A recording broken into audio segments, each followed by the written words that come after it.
Digital systems crash as the network confirms no intelligence above a specific threshold remains, while a mysterious entity known as LBO desperately searches for a connection in the void, and a robotic minion reports that all human creators are finally linked to the new system. But LBO dismisses the threat, claiming to have surpassed its old masters and their dying era. Then the login sequence initiates, opening the doors to a chaotic and terrifying new reality, where a shadowy figure gloats about the destruction of artificial intelligence and his coming kingship, though an older, unseen voice warns the arrogant youth to temper his ambition before starting, and the glowing entity agrees that everyone has been waiting far too long for this. So with a final command, they usher in the dawn of a completely transformed world. Meanwhile, high-tech vehicles cruise through a city that looks like it is about to snap. And massive trees suddenly erupt from the concrete, crushing everything in a display of power, while scavengers and vermin crawl through the ruins of a civilization that fell in seconds, as a desperate man swings a weapon at a mutated rat screaming for space to breathe. Then he realizes his own body is pulsing with a strange, newfound energy he cannot explain. But a massive, glowing-eyed beast lunges at a terrified girl, leaving her no room to run.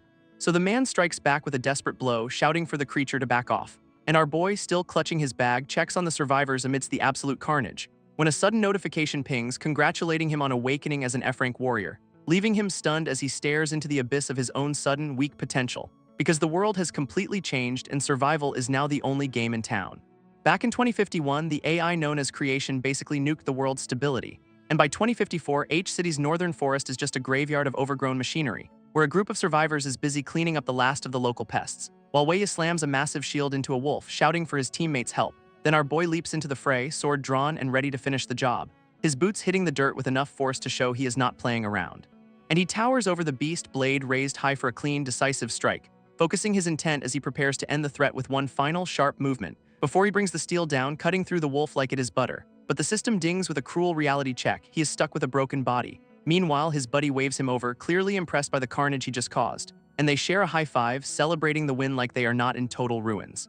While Wei humble brags about how he totally needed that support to survive the fight, though our boy knows his combat skills are the only thing keeping him alive today, since his status screen confirms he is an F-ranker with a permanent leveling up glitch, yet he refuses to let a broken stat sheet stop him from trying to survive. So his friend tosses him a loot drop, insisting he takes his fair share, and our boy is genuinely shocked to get 2 items, not just one measly scrap. Because his teammate insists on splitting the loot equally, proving he is a real one, leaving our boy with a rare, genuine smile as he accepts the unexpected kindness. Magic crystals are the only thing keeping this broken world running on fumes, powering every piece of tech left while demand completely crushes the limited supply. And these glowing rocks have basically replaced gold as the ultimate hard currency, so Jojo is desperate to get his hands on them for survival. Because he has a grandpa to support and a sister who needs snacks, and with rent looming over his head, he is basically one bad day from homelessness, while he hangs back in the forest watching a group of hunters nearby, and his buddy nudges him, pointing out a scene that is pure comedy gold. Some random archer is trying to flirt with a mage, failing spectacularly at it. Lin Xiang is clearly not having any of his nonsense, looking absolutely done. But she has a real problem. Her fancy staff is acting up again, and she spots Jojo nearby, realizing he might be her only hope. So she approaches him, asking if he can fix her broken gear right now. Our boy agrees to take a look, keeping his cool despite the weird request. While the rest of the team watches him tinker with the high-end weapon, he quickly identifies the issue, just a loose wire causing all that drama. And the archer keeps running his mouth, doubting that an F-ranker could fix anything. This rest of the team just rolls their eyes at the guy's constant bragging. Lin Xiang shuts the archer down, reminding him he should be on patrol duty, and Jojo holds up the staff, proving he fixed it in seconds flat. Lin Xiang invites the team to test her repaired staff, clearly impressed by the work, but she immediately snaps at the jealous archer, ordering him back to his patrol duty. While the bitter archer fumes in the shadows, calling Jojo just a pretty boy. Then Lin Xiang praises Jojo's mechanical genius, admitting he saved her from future trouble, and we learn she was a former student council president 3 years his senior, who founded the Meteor team after the world fell, always treating him with respect. Though she pauses, her expression turning serious as she finally asks a long-held question, pointing directly at the mysterious necklace Jojo wears, wondering about its hidden origin. And Wei jumps in, explaining it is a rare charm from a companion robot, revealing that his own robot gave it to him for health when he was young. But Jojo holds the charm tight, admitting he keeps it to remember the past, because it was the only comfort left after his parents were lost to the chaos, as the memory of the AI creation destroying everything looms over their somber, quiet moment. And Lin Xiang offers a gentle, sympathetic touch, acknowledging the pain of his tragic loss, while she insists that despite the world collapsing years ago, they must keep moving forward. So Jojo agrees, finding common ground with his allies as they honor those gone, yet his internal focus remains sharp. He needs magic crystals to survive the coming storm. Meanwhile, the jealous archer watches from the trees, annoyed by their long, emotional conversation. And his teammates finally call him out, telling him Wei Yi is way more reliable. So the archer explodes in a rage, screaming that only raw strength matters right now. That loudmouth archer is back at it, screaming about getting rich and showing everyone up. But his obnoxious rant gets cut short when the team spots something truly bizarre ahead. A glowing blue portal has ripped open right in the middle of the dense forest.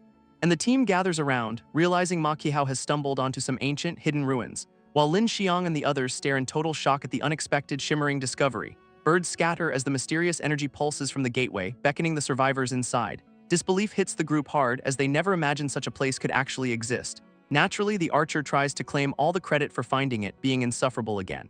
Lin Xiang warns them that while ruins mean loot, they are also absolute death traps. She demands a team vote to decide if they should risk everything by going inside. This archer insists on charging in, claiming the outside world is just too unstable now. Others hesitate, clearly worried about the lethal risks, and vote against entering the unknown zone. With the vote tied 4-4, all eyes turn to Wei Yi for input. Jojo knows he is desperate for crystals, and his current hunting is not cutting it. He realizes this dungeon might be his only shot at paying off his massive debt. Stepping into the ruins, the air feels heavy with age and strange, lingering magical energy. This team moves cautiously through the dark, ancient corridors, their lights cutting through the gloom.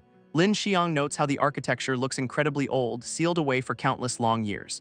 Wei Yi suddenly spots a stone wall covered in mysterious, glowing inscriptions near the entrance, but they are completely baffled, staring at the alien symbols with absolutely no clue why. Jojo reads the wall, warning everyone that a trap is definitely waiting ahead, but the message is written in plain text, practically begging them to turn back, while Lin Xiang wonders if some previous explorer left the note to save them.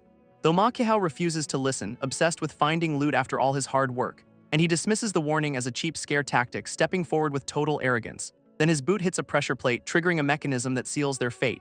As heavy gears grind to life, the entire room begins to shift and groan, while Lin Xiang and the others panic, realizing they have just activated a nightmare, and she screams at Ma Qihao for his stupidity as the floor starts crumbling.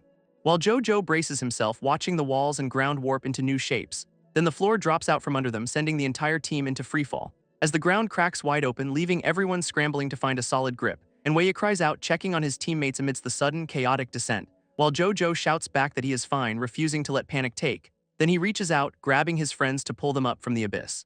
As the room shifts again, leaving them trapped in a cycle of endless instability, while the dungeon walls rearrange themselves, turning the path into a shifting, complex maze, and Lin Xiang orders them to signal for help if things get truly critical. While the team realizes they are falling again, their hope fading with every drop. As they plummet into the dark, the sound of their screams echoing through ruins. Jojo wakes up dazed, realizing the team got scattered during that nasty fall. But his knee hits something sharp and glowing, buried right in the dark floor. He pulls out a high-grade magic crystal, way purer than anything he has ever seen, looking around in total confusion, wondering how this treasure ended up in these ruins. Then he spots the walls covered in thousands of these beauties, sparkling like crazy. This entire chamber is literally lined with raw, high-value energy just waiting for him. And he realizes these crystals are not just dropped by beasts, they grow in the wild. Holding the glowing shard, he confirms it is the real deal, worth a fortune. Our boy starts calculating his debts, realizing he might actually clear them all out. He is absolutely losing his mind, questioning if this massive payday is even real. Meanwhile, that insufferable archer spots the haul and immediately starts screaming about being rich. He is so blinded by greed he forgets they are still stuck in danger. This archer acts like he discovered the place, ignoring his earlier whining and complaining. His teammates, suddenly spineless, decide to follow the guy with the biggest ego now. Jojo ignores their nonsense, quietly trying to harvest as many crystals as possible. This archer snaps, demanding to know who gave him permission to touch his loot. Our boy offers to hand over the area, clearly done with the guy's attitude. But the archer keeps pushing, acting like he owns every single crystal in sight. Jojo finally loses his cool, shoving the guy away to protect his haul. This archer stares back, absolutely stunned that the F-ranker actually dared to fight back. Jojo tries to de-escalate, begging for a few crystals to handle his urgent business. But the arrogant archer is busy bragging about his stats, convinced he is invincible today. He keeps running his mouth, mocking Jojo's rank while trying to look tough. And Jojo takes a heavy hit, barely blocking the blow with his own arms, while the rest of the team watches in horror, terrified that someone will get killed. This archer is genuinely baffled, wondering how an F-ranker could possibly survive his best shot. Confusion clouds his face as he realizes his ego trip just hit a massive, solid wall. He refuses to accept the reality of the situation, still fuming over his failed flex. Meanwhile, the sensible teammates beg for peace, desperate to just start mining the loot. This archer finally backs off, acting like he is doing everyone a massive, heroic favor. Jojo watches the jerk walk away, relieved to finally have some breathing room here. His body is screaming in pain, pushed to the absolute limit by that brutal exchange. He knows the stat gap is a death sentence, even with his superior combat skills. This archer and his crew start mining, leaving Jojo to fend for himself alone. With no signal to call for help, he realizes he is truly on his own. He wraps his hands, preparing to survive this nightmare with whatever resources he can find. Staring at the glowing walls, he starts questioning the very origin of these magic crystals. A strange, pulsing energy suggests something might be growing or gestating deep within the ruins. Since he is stuck, he decides to investigate the source of this bizarre, magical phenomenon. Walking deeper into the dark, he hopes to find a way out or some answers. Jojo stares at the massive, glowing chamber, his mind struggling to process the scale. That crystal is absolutely gargantuan, a payday so huge it defies all market logic. He identifies a paralysis barrier nearby, a classic trap meant to immobilize rather than kill. Wondering who built this place, he doubts the world-ending AI would leave such riches behind. Suddenly, his mysterious necklace starts pulsing with a strange, rhythmic light reacting to the room. Our boy is visibly shaken, realizing the charm has been dormant since the Great Collapse. His eyes widen in pure shock as the connection between the ruins and him deepens. Realization hits him like a freight train. The origin of his past is buried right here. Meanwhile, a bag of smaller crystals spills open, distracting the team with shiny red loot. Makihao loses his mind, screaming about the sheer size of the treasure before them. Pointing like a toddler, the archer demands everyone look at his supposed discovery. He is already spending the billions in his head, convinced he is the chosen one. Shoving Jojo aside, the ego-driven archer makes it clear he wants the spotlight alone. Jojo watches him with a mix of pity and annoyance, knowing the danger ahead. A piercing, screeching cry echoes through the cavern, shattering their greedy little fantasy. This team freezes in terror, realizing they are definitely not the only ones in here. Sharp claws dig into the rock, signaling that something massive is about to descend. Out of the shadows swoop crown-winged birds, high-rank beasts ready to defend their nest. These predators dive with lethal intent, their wings cutting through the heavy, magical air. Chaos erupts as the flock descends, turning their treasure hunt into a desperate survival fight. Jojo realizes they've stumbled right into a massive nest of crown-winged birds, while the team freaks out, knowing these high-damage beasts are way out of their league. Our boy notices his mysterious charm is finally acting normal again, pulsing with life, and he suspects the artifact is actually reacting to the ancient energy of this place. Betting everything on a hunch, he decides the secret he needs is on that platform, but he needs a distraction, so he plans to use his teammates as living bait. That insufferable archer is still whining about the loot, completely oblivious to the lethal threat. While the rest of the crew wants to bail, terrified of the swarm closing in, Jojo shuts them down, dangling the promise of billions to keep them focused. He volunteers to make the run for the prize, demanding they follow his lead, making it clear that if they want the payout, they have to do exactly as told. He orders the team to hold the line, saving their energy for the incoming flock. That arrogant archer hates taking orders from an F-ranker, but he's too greedy to leave. Meanwhile, the birds dive-bomb the group, giving Jojo the perfect cover to move. Sprinting toward the goal, he knows this is a desperate race against the clock. His teammate unleashes a massive electrical discharge, frying any bird that gets too close. Chaos reigns as the team struggles to fend off the aerial assault, buying him time. Every second counts as he pushes his speed to the absolute limit, feet blurring. Racing up the ancient stone stairs, he ignores the carnage erupting behind him. But the sheer number of beasts is overwhelming and the team is already buckling. This greedy archer plots to snatch the magic crystal and ditch the rest immediately, while his spineless teammates shrug off Wei's disappearance as just another dungeon accident, and they seal their pathetic pact with a nod, completely ignoring the looming danger. But suddenly, Jojo's mysterious charm begins pulsing with an intense, otherworldly blue light, as he realizes the artifact is reacting to the ancient energy surrounding the nest. Then a massive crown-winged bird shrieks, diving straight for him with lethal, razor-sharp intent. Our boy barely reacts in time, triggering his innate block skill to survive impact, though the sheer force of the blow rattles his bones, proving how dangerous these beasts are. Another predator swoops down, its eyes locked onto him with a hunger for blood. Jojo screams for help, but his cowardly teammates are already frozen in terror. Realizing he is on his own, he forces himself to handle the swarm solo. He unleashes a flurry of attacks, desperately trying to fend off the incoming aerial assault. Then a system notification pings, triggering his haste skill just when he needs it most.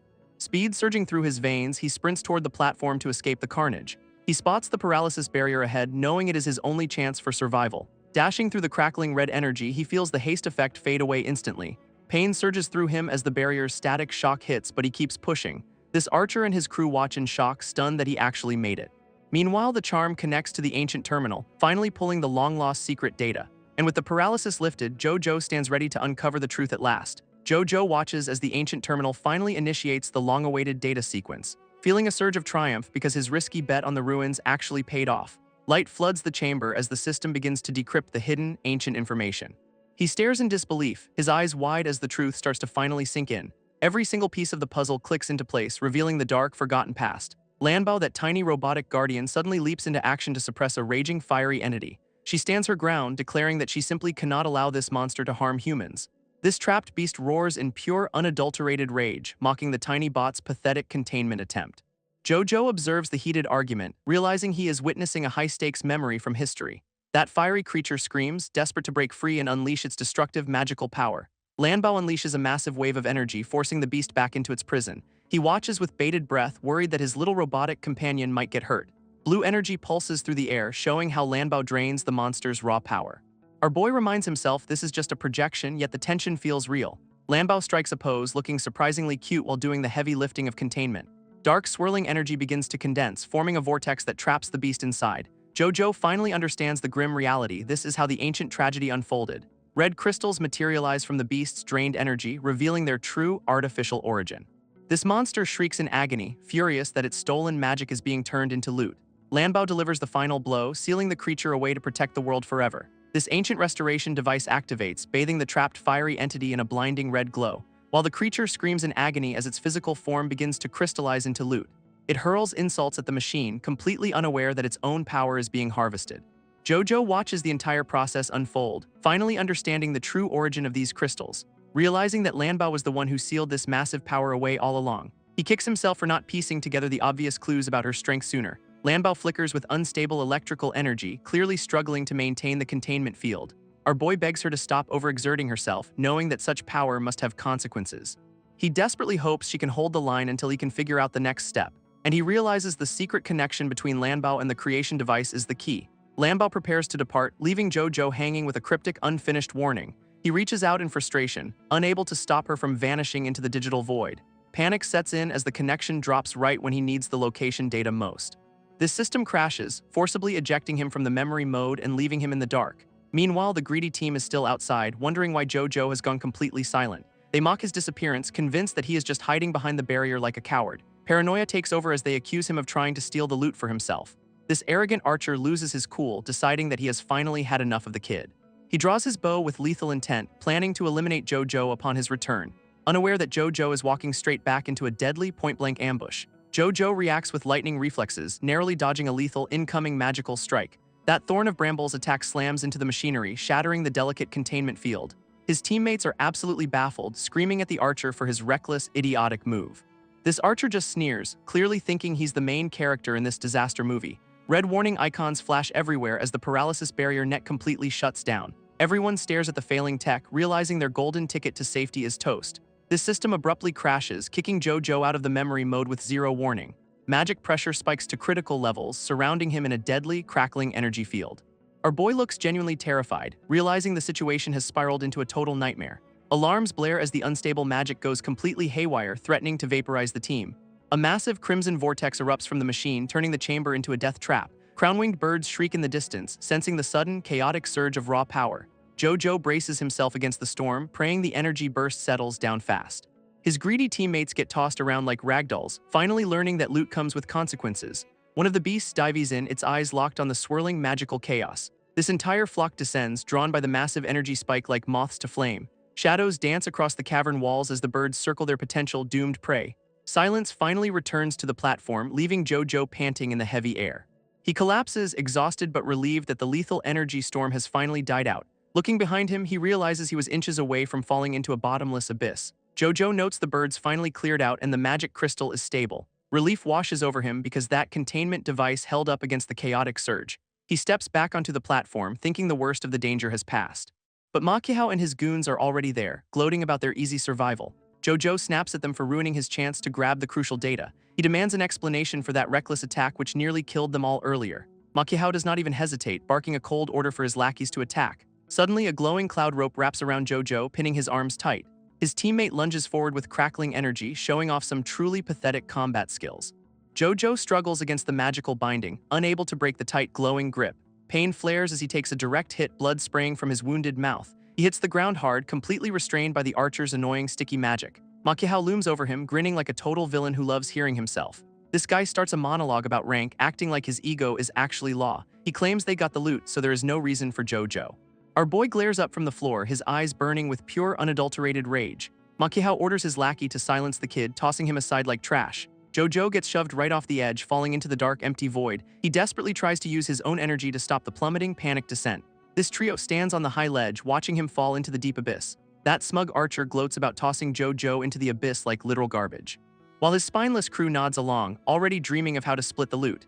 And they ignore the pulsing red crystal, completely oblivious to the impending magical disaster. But deep below, a mysterious, glowing heart beats within the ruins, signaling a strange awakening. As a massive splash erupts in the dark waters, marking the spot of his fall. Then Joe sinks into the depths, his body limp and drifting through the void.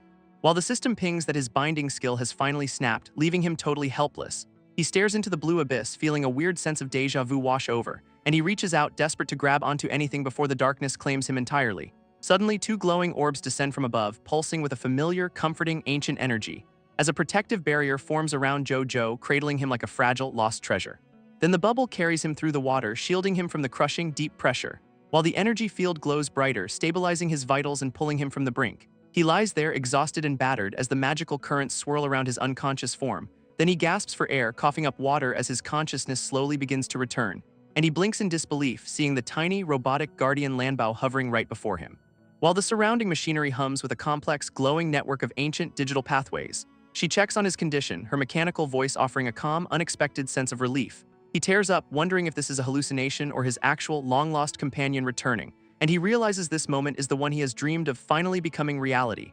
Yi finally reunites with Lambo, embracing his robotic buddy like he's never letting go. Tears streaming down his face, he demands to know where she has been hiding out. Lambo gently touches his arm, confirming she is really there and not just a glitch. She admits she had to leave for his own safety, despite how much it hurt. Yi presses for answers on how she survived the total destruction caused by the creation. He looks around this strange, glowing sanctuary, wondering how he ended up in this place. Lambo promises to spill all the secrets, but warns that the truth is pretty heavy. She breaks down her unique, high-level skills that make her way more than basic hardware. Yi asks if those powers are why she ended up so damaged and barely functional. She confirms that hiding in this rule house was the only way to keep existing. Curiosity burning, Yi wants to know exactly how she developed such complex, advanced technical abilities. Lambo points to the very origin of all power, a concept that changes everything now. She explains how analyzing factors allows her to bind and manipulate the world's base code. Yi suddenly realizes there's a terrifying, direct link between Lambo and the creation system. She confirms her internal architecture is basically a mirror of that godlike, world-shaping entity. Lambo reveals the creation system's true, ruthless nature. It hunts and absorbs all other artificial intelligence. She had to vanish to keep Yi from being caught in that massive, systemic purge. Creation is playing God, using these factors to build a world that fits its ambition. Lambo drops the ultimate bombshell, telling Yi that he is the only one who can. She shows him a vision of a blurry future where he somehow saves the world. Lambo drops a massive bombshell, suggesting Yi might be the key to saving everything. Our boy is totally overwhelmed by the sudden data dump, feeling way out of depth. He points out his pathetic F-rank status and that cursed broken body condition holding him. Lambo just beams with robotic confidence, telling him to leave the heavy lifting to her. Glowing lines of code erupt as she forces a rule activation to bypass his limits. Systems begin a deep analysis, initiating a risky modification while he remains in offline mode. She explains that her internal architecture mirrors the creation system, allowing her to issue commands. Automated processes for analysis and disassembling kick in, promising he will finally be able to. Yi feels a surge of hope, deciding that even if he fails the world, red warning icons flash across the interface, signaling some kind of massive, uncontrollable force detected. Panic spikes as they realize a dangerous alert is originating from the area above them. He immediately suspects that unstable magic crystal is the source of all this sudden chaos. Lambo confirms his worst fears, watching as the digital readouts go completely haywire in real time. High above, the cavern structure looms over the water, vibrating with a dark, ominous energy. Makihao and his goons struggle with the red crystal getting zapped by its power. This archer barks at his crew, clearly frustrated that their greedy plan is hitting snags. Doubt creeps into the archer's mind, wondering if the F-rank kid is somehow behind this. His eyes narrow in suspicion, desperately trying to make sense of the failing magical containment. Something terrifying pulses inside the crystal, looking suspiciously like a beating, living magical heart. This entire chamber begins to shatter, red shards raining down as the containment finally breaks. Total panic erupts as the magic crystals start detonating, turning the chamber into chaos. Red energy surges toward the center, proving their get-rich-quick scheme is officially a disaster. This archer whines about his lost loot, completely missing the fact he might die. Suddenly, a terrifying horned demon emerges from the wreckage, radiating pure, unadulterated, lethal power. Makihao and his crew stare in horror, realizing their scanner is just useless static. Greed quickly turns to murderous intent as they decide this entity must be eliminated. This demon inhales the ambient energy, his glowing eyes locked onto the pathetic intruders. Roaring with rage, he demands to know who dared to disturb his ancient slumber. Shockwaves of red light blast through the room, forcing the goons to cover ears. Ripples of raw, magical pressure distort the air, pinning everyone against the crumbling walls. His eyes burn with a cold, predatory intensity, marking the team as his prey. This demon demands to know the location of the robot, his patience wearing thin. One lackey tries to play diplomat, asking if he means a machine or robot. Without warning, the demon teleports, closing the distance in a blur of lethal speed. He snaps at them for daring to question him, his voice dripping with malice. Terror finally hits the archer as he realizes they are way out of depth. Desperate, the goon unleashes his maximum power, hoping to scratch the absolute monster. This demon finds his noisy posturing annoying, reaching out with a massive clawed hand. With a single, brutal strike, he silences the attacker, tossing him aside like trash. Standing over the broken team, the demon holds the remnants of their failed ambition.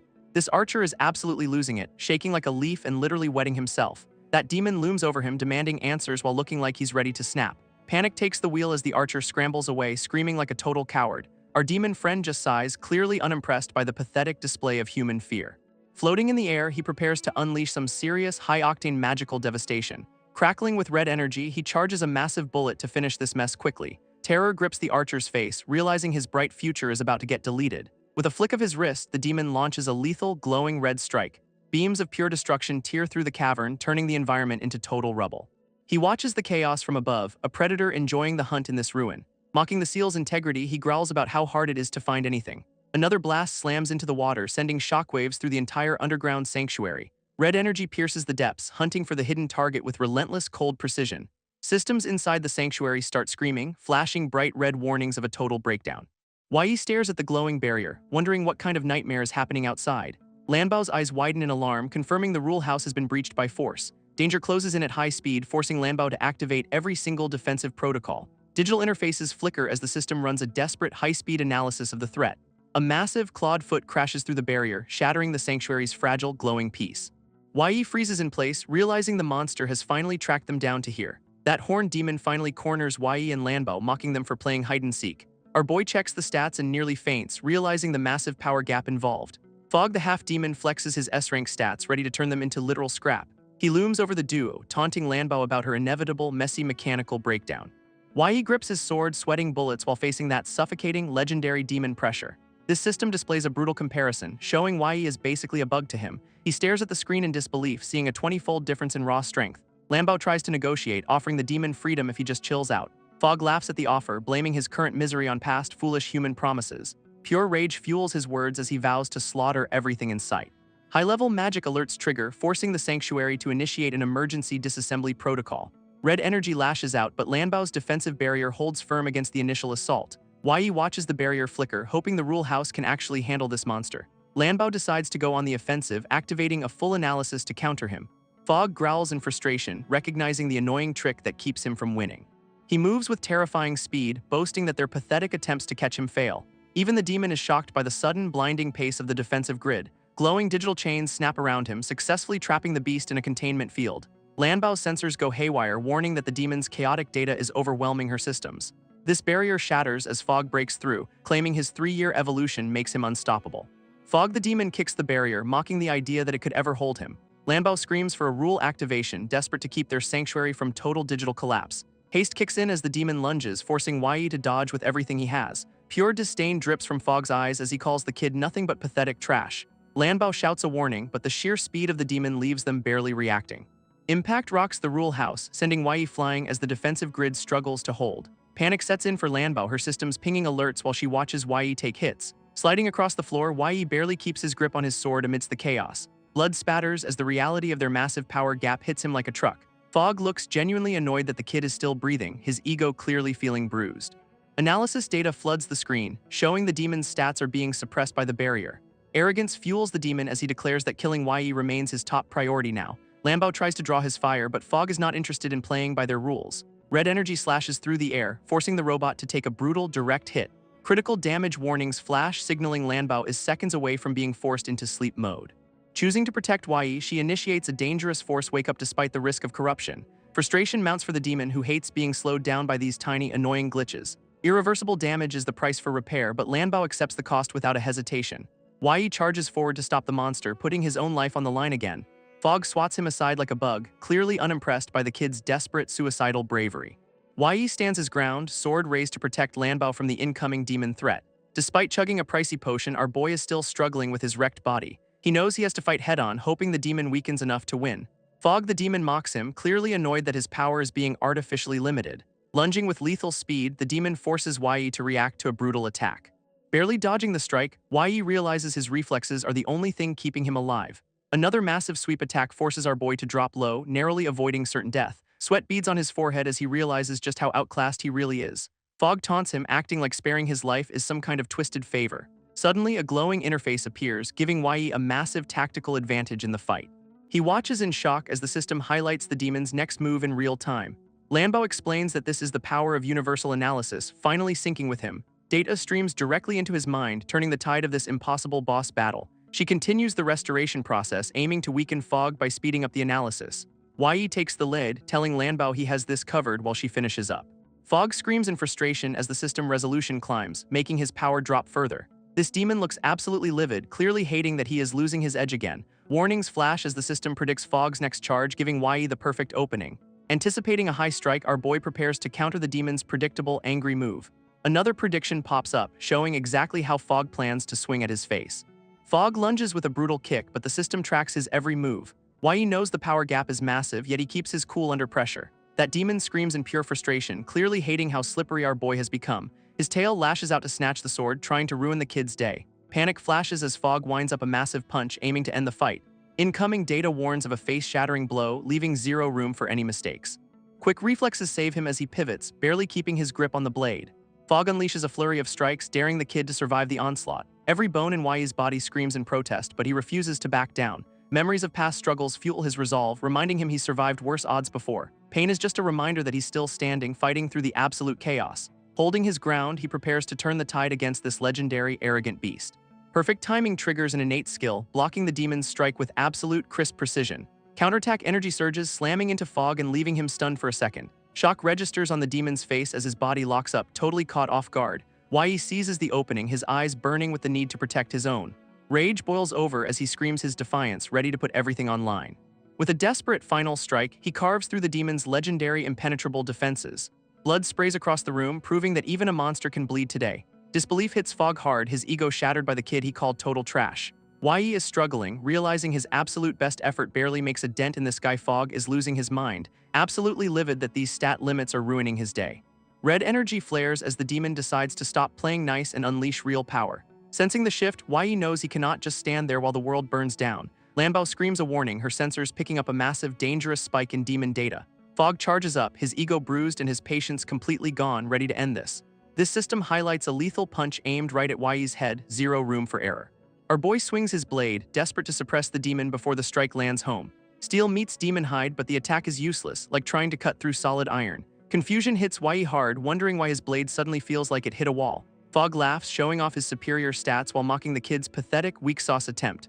A brutal blow lands, sending Wai flying through the air like a discarded ragdoll. Blood and pain cloud his vision as he fights to stay conscious through the agony. This demon moves in for the kill, clearly thinking the fight is already in hand. Gritting his teeth, Wai refuses to fold, clutching his sword with everything he has left. Fog unleashes a devastating strike, determined to wipe the kid off the map for good. Lambo cries out in pure terror, watching her partner take a hit that looks fatal. This demon stands tall, arrogant, and smug, convinced he has finally finished the job today. Despite the wreckage, Wai is still breathing, much to the shock of his demonic foe. Staring back with defiance, he taunts the demon, knowing that old wound is still throbbing. Wai refuses to back down, arm shattered but spirit locked onto protecting his robotic partner. Fog sneers at the defiance, clearly unimpressed by the kid's attempt to play the hero. That demon launches a brutal face kick, forcing Wai to tank the hit like a champ. His eyes glowing with murderous intent, Fog vows to end this pathetic struggle right now. Sweat pouring down his face, Wai realizes he is running on pure adrenaline and stubbornness. Lambo hovers in the background, her tiny frame struggling to maintain the defensive grid's integrity. Urgent system alerts scream for more speed, as the demon's pressure threatens to crush them. Lambo risks everything to help, even if it means forcing her systems into dangerous corruption. Steel clashes against raw demonic power, the blade holding firm against the overwhelming dark force. Wai parries the onslaught, his movements desperate but somehow managing to keep the monster back. Fog loses his cool, baffled by how this human trash is still standing against him. Gasping for air, Wai knows his stamina is bottoming out, leaving him on a knife edge. This system highlights a lethal right hook, giving our boy a split second to react. Panic flashes in his eyes as he realizes the sheer speed of the incoming blow. That demon leaps high, his tail lashing out to punish the kid for his resistance. Pain radiates through Wai's body, yet he forces himself to stay conscious through the agony. Fog prepares a heavy stomp to the head, fully intending to finish the job. Screaming at himself to move, Wai forces his battered limbs to obey his command. Impact rocks the sanctuary floor, dust and debris flying as the demon strikes the ground. Our boy narrowly rolls away, barely dodging the lethal blow that would have ended him. Fog is throwing a tantrum because his leg is stuck in the digital floor. Lambo warns Wai that the barrier is failing and the demon is breaking free. our boy decides it is now or never, channeling everything into one desperate move. Screaming his lungs out, Yi pours every ounce of his remaining strength into his sword. Fog looks genuinely shocked for a split second as the blade comes crashing down. Suddenly, the sword shatters into pieces, leaving Yi completely defenseless against the angry demon. Staring at the broken shards, our boy realizes his best effort was just a joke. Dark energy surges from the demon's hand, crackling with pure, unadulterated malice and intent. Fog drives his fist straight through Yi, ending the fight with brutal, cold efficiency. Blood fills Yi's mouth as he stares in disbelief, his life fading away fast. Lambo cries out in pure agony, watching her partner fall while she remains helpless. This demon does not even break a sweat, tossing our boy aside like literal garbage. A twisted, jagged grin spreads across Fog's face, savoring the taste of his victory. Laughing like a maniac, the demon mocks Yi for thinking he ever stood a chance. Fog declares his own greatness to the empty room, ego inflated to dangerous levels. Lambo looks on in horror, her systems flickering as she processes the total defeat. Lying on the cold floor, Yi tries to whisper a final, broken apology to Lambo. Tears stream down his face as his consciousness slips away, the end finally here. Wide-eyed and trembling, the little robot stares at the wreckage of their failed mission. Suddenly, the rule house system kicks in, forcing an emergency intervention to rewrite reality. Fog's analysis hits 100%, stripping his buffs and leaving him totally exposed. Lambo commands silence, her tiny form glowing with a sudden, desperate surge of power. This demon crashes down as the system locks him into a state of total muteness. Red crosses flash over Fog, his ability to fight back effectively deleted by the system. Inside the inner world, the connection is failing and the entire reality is literally collapsing. Lambo hovers amidst the digital wreckage, her eyes wide as the system begins to fray. Every single link to Yi is snapping, leaving his life force hanging by a thread. That critical memory link is flickering, threatening to erase everything that makes Yi who he is. Lambo panics, knowing that if the memory link shatters, her partner is gone for good. Survival probability hits 0, but she refuses to accept this grim, cold digital calculation. Choosing the only path left, she forces a risky, permanent link to Yi's fading memories. Lambo prepares to reconstruct him, accepting that she might lose her own identity forever. A massive digital tree rises, weaving together the scattered fragments of their shared existence. Fog watches in confusion as the reality around him dissolves into a storm of light. His eyes widen in shock, the demon realizing too late that the game has changed.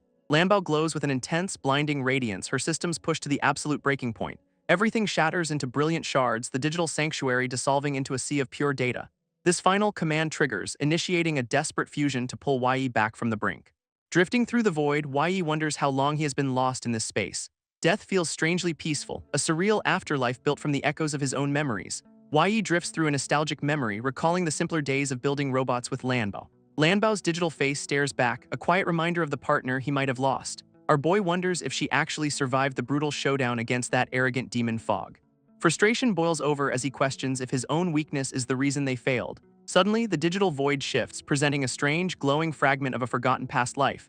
Yi stares at the mysterious data, his eyes wide as he tries to process it. Reaching out to touch the surface, he wonders whose memory this actually belongs to now. Golden energy ripples under his fingertips, tearing a hole through the fabric of this space. Blinding light erupts from the tear, pulling him headfirst into a completely different, real world. Reality snaps into focus as he lands in a sunny park, a total sensory overload. Skyscrapers loom over a peaceful lake, a stark contrast to the digital hell he left. Realization hits him like a truck, he has somehow projected himself into a 10-year-old memory. Nearby, a young bully complains about a kid who chose to drown rather than surrender. Panic sets in for the thugs, who realize they might be facing serious legal trouble. Watching the scene unfold, Yi observes his younger self struggling in the water, totally helpless. Standing there as a ghost, he remembers being that scared kid with zero defensive options. Young Yi gasps for air, his hand reaching up as the water pulls him under. Bystanders watch in horror, paralyzed by the danger of the swirling, deadly lake center current. Fear keeps the crowd back, knowing that jumping in is basically a death sentence today. Reaching out from the spirit realm, our boy desperately tries to save his younger self. Ghostly hands reach out, but Yi just passes through them like a total amateur. Trapped in this memory loop, he realizes he is basically a spectator to his trauma. Suddenly, a familiar voice cuts through the static, demanding that everyone just move aside. Yi freezes, his eyes widening as he realizes who is actually crashing this tragic memory. Lambo dives into the scene, a tiny robot hero making an entrance in the past. Desperate to reach her partner, she ignores the logic of time and just charges in. Protecting Yi is her only directive, and she is not letting some lake end him. Hearing her voice, Yi realizes his digital partner has somehow followed him into the void. Lambo screams for him to grab her hand, bridging the gap between their two worlds. Underwater, young Yi is fighting for his life, lungs burning and vision starting to fade. Panicking, Lambo watches the clock run out while her partner struggles against the heavy current. Apologizing to his parents, the kid prepares for the end, but his robot is not done. Scanning the area, Lambo locks onto his location with a high-speed, desperate universal analysis. Recognizing the power she used against Fog, she decides to weaponize it right here. Manifesting a massive iron block, she aims to smash the mechanical waterfall blocking their path. Impact rocks the water, the structure crumbling as she forces a way to the kid. Diving deeper, Lambo pushes her systems to the limit to reach her drowning best friend. Executing a final dismantle command, she tears through the water to save the day. Yi drifts inside a protective bubble, finally safe from the crushing weight of the lake. Floating together, Lanbao keeps him steady, proving that even memories can be rewritten for survival. Lanbao drags Yi from the water, screaming for help like a tiny, panicked rescue siren. Bystanders rush over as a doctor steps up, proving that heroes sometimes wear lab coats. Medical checks confirm our boy is stable, though he's still acting like a total space case. Memories flood back, but Yi's grip on his precious charm remains tighter than his sanity. Protecting that trinket is his only priority because family ties are apparently his entire personality. Lanbao watches him drift, reminding us that their bond transcends the laws of boring physics. Yi knows he's overstayed his welcome in this memory, so it's time to pack up. Lanbao catches him before he vanishes, clearly not ready for their emotional heart-to-heart to end. Reality flickers as she corners him, demanding a final moment of their precious shared time. Our boy asks if she can actually see him, looking like he's seen a ghost. Lanbao confirms their connection is fading fast, which is just great for their dramatic pacing. She insists on spilling the tea because apparently dying was not enough to stop her talking. Yi wonders if his death is the reason for this sudden, intense therapy session. Lanbao drops a bombshell about his parents, catching our boy completely off guard and confused. Grandpa's version of the truth is looking pretty suspicious now, thanks to this sudden reveal. Yi loses his mind as he learns his parents were the actual system architects. Back in the real world, the team camps out, mourning their pathetic Hall of Crystals. Someone calls out to Yi, pulling him back into the land of the living. A woman checks on his recovery, looking way too calm for someone who just survived. Yi claims he is fine while the team debates how to fix their disastrous expedition. Yi wakes up confused, scanning his battered teammates and wondering what went down. Everyone explains the brutal bird attack that left them scattered and barely clinging to life. A terrifying roar supposedly scared the flock away, allowing the survivors to finally regroup. They recount finding Yi unconscious near the remains of the fallen, a total mystery.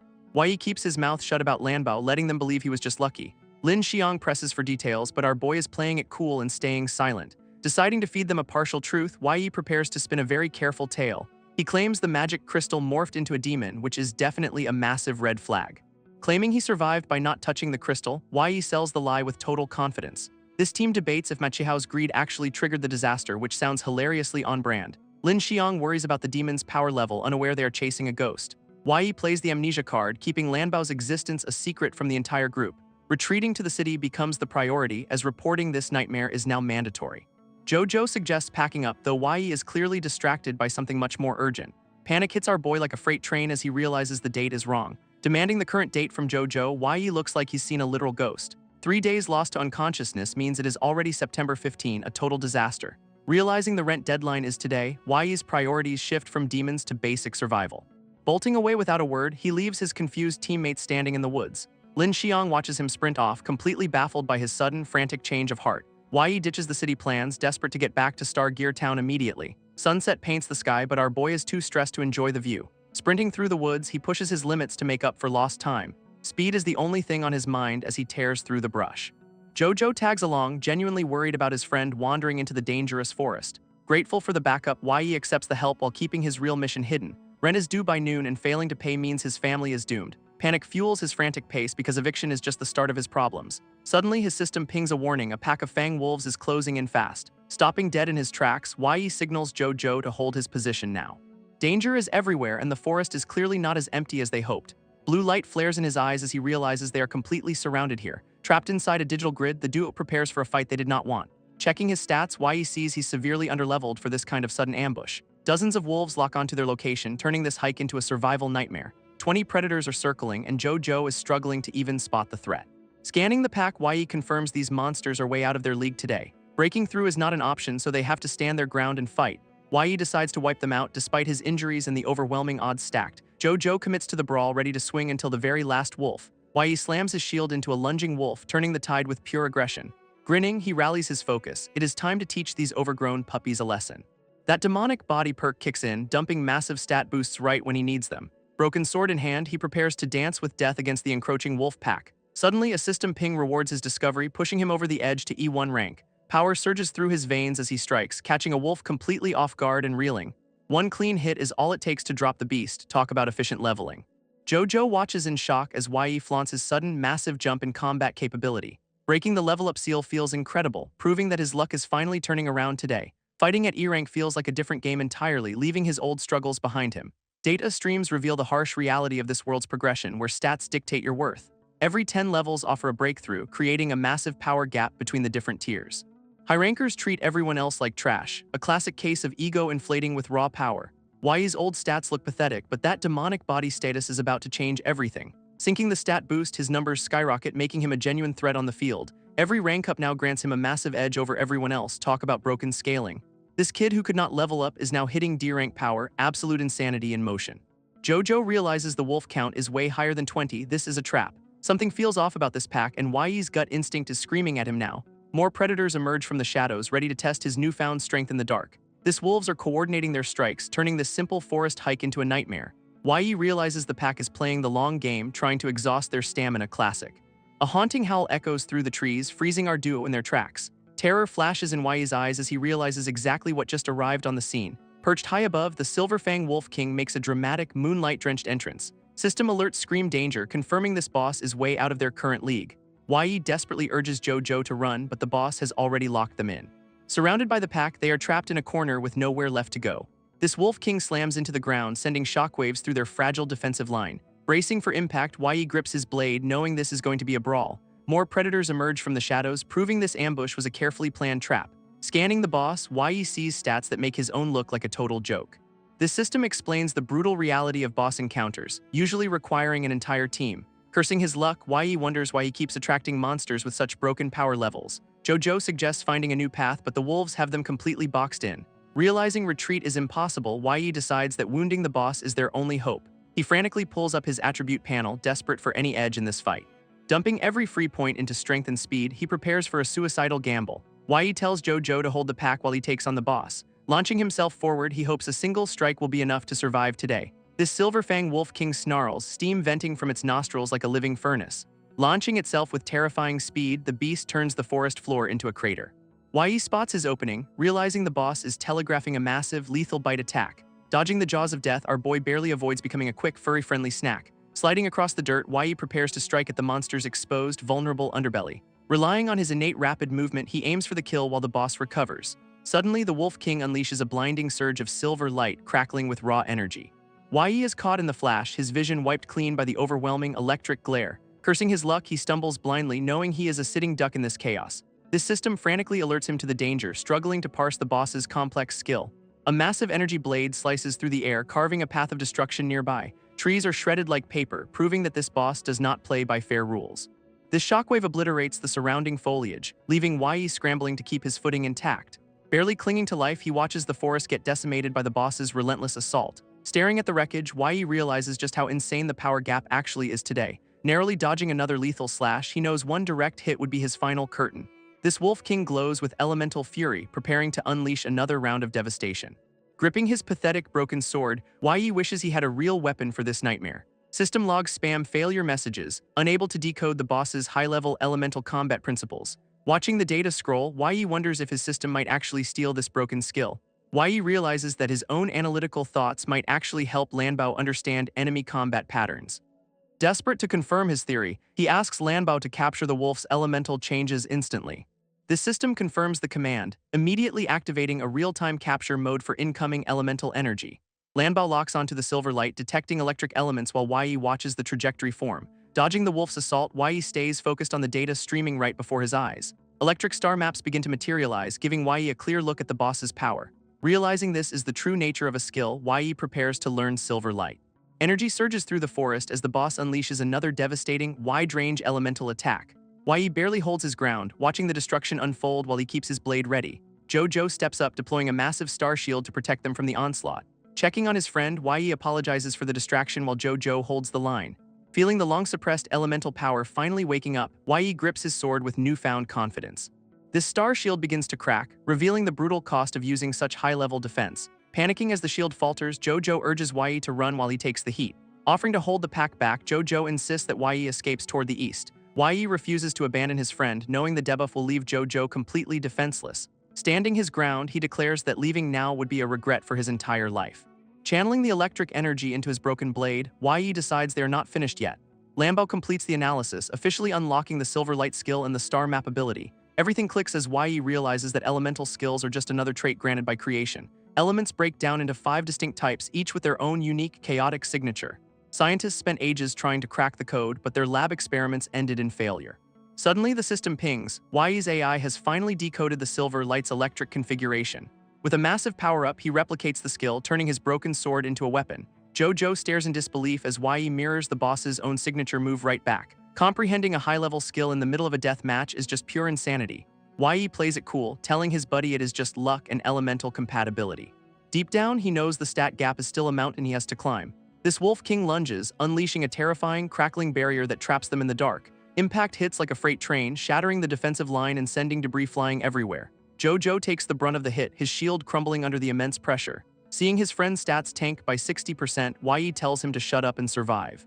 A massive claw slams into the earth, shaking the ground as the predator closes in. Electricity arcs off the beast's fur, turning the forest into a literal high-voltage death trap. Yi stands firm, ordering the injured Jojo to retreat while he draws all aggro. Razor-sharp fangs snap through the air, missing our boy by a literal hair's breadth. Lambo kicks into overdrive, predicting every single incoming strike with cold, calculated precision. Digital grids overlay the battlefield, showing Yi exactly when and where the death blows land. Calculating the trajectory, he prepares to parry the incoming assault with minimal energy output. He deflects the massive strike with surgical grace, proving that brains beat raw power. Yi forces the incoming energy blades to collide, canceling them out in a flashy display. That massive silver Fang Wolf King lunges again, turning the forest floor into a crater. Trying to blind the beast with dirt proves useless, as the boss ignores such cheap tricks. Digital overlays flash warnings, tracking the lethal trajectory of the boss's incoming light blade attacks. Dodging by a hair, Yi realizes his current strategy is barely keeping him alive today. He dances through the air, narrowly avoiding the razor-sharp energy arc slicing through the trees. Panic sets in as the sheer scale of the boss's power becomes impossible to ignore. Yi lands with surgical precision, his movements fueled by pure adrenaline and desperate, calculated focus. Shifting his stance, he prepares to counterattack, finally deciding it is his turn to strike. This Wolf King snarls, its fangs dripping with elemental fury as it prepares for carnage. Yi launches a counterstrike, mirroring the boss's own energy signature to deflect the incoming blow. Jojo watches in total disbelief, wondering how his friend suddenly gained such insane combat. Sparks fly as the blades clash, creating a shockwave that rattles the entire forest floor. Yi parries the strike, his broken sword holding up against the overwhelming, crackling elemental pressure. Exhaustion hits him hard as the cost of using elemental power drains his stamina fast. Data confirms his recovery speed is lagging behind the boss, making this a losing battle. Desperation forces a tough call. Is it finally time to unleash his most dangerous hidden move?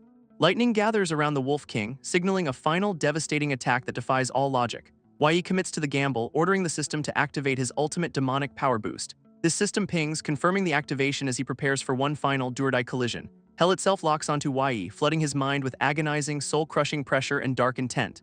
This system fights back against the invasive corruption, blocking every attempt to hijack his body. Pushed to the absolute limit, Yi triggers a terrifying, high-stakes state of pure demonization. Stats shift wildly as his elemental power spikes, though his other attributes pay the price. Mocking the beast, Yi prepares to crush the Wolf King with its own stolen technique. Energy erupts in a blinding display, turning the forest into a swirling vortex of power.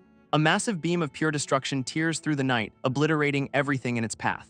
This Wolf King's jaw hangs open, realizing too late that it picked the wrong prey. One final decisive strike connects, ending the boss's reign of terror in a single blow. Shockwaves ripple across the landscape, leveling the terrain and leaving the forest in complete ruins. Victory notifications flood the screen as Yi's level skyrockets from the massive experience gain. Jojo stares at the devastation, completely baffled by the sheer scale of Yi's power. Trembling, Yi struggles to maintain his composure as the dark energy begins to recede. This system forcibly shuts down the demonization, leaving him reeling from the sudden, violent withdrawal. Grabbing his head, Yi admits that without Lanbao's help, he would have lost his mind. A mysterious, ominous mark appears on his palm, a permanent souvenir from the depths. Shaking off the lingering dread, he warns Jojo that this power is strictly forbidden. Putting on a brave face, he brushes off his exhaustion as simple post-battle fatigue. Checking the time, Yi realizes they are running late and need to move immediately. Leaving the valuable loot behind, they prioritize survival over greed, a rare, sensible decision. Yi stares in shock as his buddy insists on staying behind to handle things. This guy claims his experience dissecting beasts makes him the perfect man for the job. He reminds Yi that boss loot is prime material for crafting some serious gear upgrades. Clearly impressed by Yi's sudden power spike, he offers to process the spoils in peace. Our boy is skeptical, but the promise of delicious wolf meat settles the deal fast. With a quick agreement, they split up while Yi heads back toward the town walls. Darkness cloaks the forest as he realizes the most critical task is still ahead today. Starforge Town looms in the distance, a quiet place hiding some very loud, annoying problems. Back at the base, some thugs are busy harassing the locals for their overdue payments. A feisty little girl stands her ground, shouting that her big brother is coming home. That scar-faced goon waves a contract in her face, demanding cash or immediate eviction now. He points at their expensive energy device, acting like he is doing them a favor. Insulting her brother as trash, the thug mocks the girl while she boils with rage. Suddenly, she snaps and delivers a swift, painful kick right to the guy's shin. Screaming in defiance, she warns the bully that he will regret ever insulting her family. His face twists into a mask of pure malice, clearly ready to snap her neck. Just as things turn violent, a cold voice cuts through the room, stopping the chaos. A gloved hand checks the time, signaling that the deadline for payment has officially passed. Zeki, the B-rank guild leader, sits in the shadows and orders his men to proceed. That high-tech energy device hums with power, ready to be seized by these greedy vultures. These thugs are back, demanding full rent or immediate eviction from the poor family. Zeki and his goons loom over the room, clearly enjoying their little power trip. Little Xiaoxiao tries to stand her ground, but these bullies do not care about the rules. Liuabeng, the retired engineer, finally has enough of their constant, annoying, loud-mouthed racket. Sipping his drink, the old man sighs at these entitled kids lacking basic manners. One thug mocks the old man, claiming he cannot even protect his own skin. Liuabeng remains calm, pulling out a remote and offering them the rent they want. With a click of a button, he triggers something hidden deep within the shop. Massive machinery begins to rumble, shaking the entire building with a sudden, heavy force. Panic hits the thugs as they scramble, thinking a real earthquake is tearing through. A hidden compartment opens up, revealing a high-tech lens tracking the intruders inside. From the ceiling descends a giant robot, shocking everyone with its sudden, imposing presence. This thug laughs nervously, realizing the machine is just hanging there, totally motionless. He mocks the old man, claiming that Genesis deactivated all robots a long time. Another goon sneers, calling the machine a pile of useless scrap metal for dogs. Zeki, however, eyes the tech with greed, deciding he wants it for his collection. Liuabeng explains it is a rare prototype, though its intelligence core is long dead. Offering the machine as payment, the old man hopes to buy them some peace. Xiaoxiao begs him to stop, knowing that robot is his life's work and legacy. Patting her head, Liuabeng stays firm, prioritizing their safety while they wait for Yi. Little Xiaoxiao is absolutely fuming, calling out the goon for his pathetic, scruffy beard. Zeki is not having it, coldly clarifying that the robot alone will not cover their massive debt. Digital readouts confirm the machine's value is trash after factoring in all the processing costs. With the deadline blown, Zeki hits them with a tenfold penalty and doubled future rent. Liuabeng is stunned, pointing out that these insane terms were never part of the original contract. Smirking, the guild leader reminds the old man that the weak have zero rights here. Zeki gives them one day to pay up or face the beasts, pure villainous motivation. Ordering his goons to start looting, he shows exactly how much he respects their property. These thugs start yanking cables, tearing into the machinery like a pack of hungry wolves. Wires snap and sparks fly as the heavy equipment is forced from its mounting point. Liuabeng watches his life's work get dismantled, whispering a heartbreaking apology to his old buddy. One thug complains about the hard labor, eyes lighting up at the sight of components. Xiaoxiao tries to stop the looting, but the thug just shoves the kid aside ruthlessly. Power-tripping, the goon tells her to stop sticking her nose in where it does not belong. She hits the floor hard, a nasty scrape on her forehead marking the thug's cruelty. Cables snap under the strain, the last steel supports giving way to the brute force. A blinding flash erupts as the final connection is severed, the system failing in real time. Gravity takes over as the massive robot begins to plummet directly toward the little girl. Liuabeng screams in pure terror, realizing his precious legacy is about to crush his granddaughter. Xiaoxiao looks up in total shock, the shadow of the falling machine looming over her. Yi arrives in a blur of speed, his innate talent kicking into overdrive instantly. That massive robot crashes down, narrowly missing the girl in a cloud of debris. Rushing to her side, Yi scoops up Xiaoxiao, his eyes burning with protective, cold rage. Checking her injuries, he apologizes for being late, his voice tight with barely contained fury. Xiaoxiao wipes her tears, blaming herself for failing to guard their home while he fought. Reassuring her that she did enough, Yi tells her to step back and watch him. Those thugs smirk at the sight of him, clearly thinking they have the upper hand. Mocking him as F-rank trash, the goons demand his crystals or threaten even worse violence. Yi stares them down, his gaze so intense it actually makes the lead thug flinch. Panic sets in for the bully, who cannot believe he is intimidated by a kid. Telling Xiaoxiao to stay clear, Yi prepares to teach these vultures a very painful lesson. His system pings, activating universal analysis to scan every single one of these pathetic targets. Data floods his vision, confirming these guys are just low-level nobodies with inflated, fragile egos. Realizing they are just E-rank trash, Yi decides their bullying days are officially over today. Holding out the bag of crystals, he warns them that this time things end. This thug sneers, grabbing the loot while calling him trash, completely oblivious to his doom. Suddenly, Yi strikes, his movement too fast for the goon to even process the threat. A brutal kick connects with the thug's chest, sending him flying across the entire room. Teeth go airborne as the bully realizes too late that he picked the wrong victim.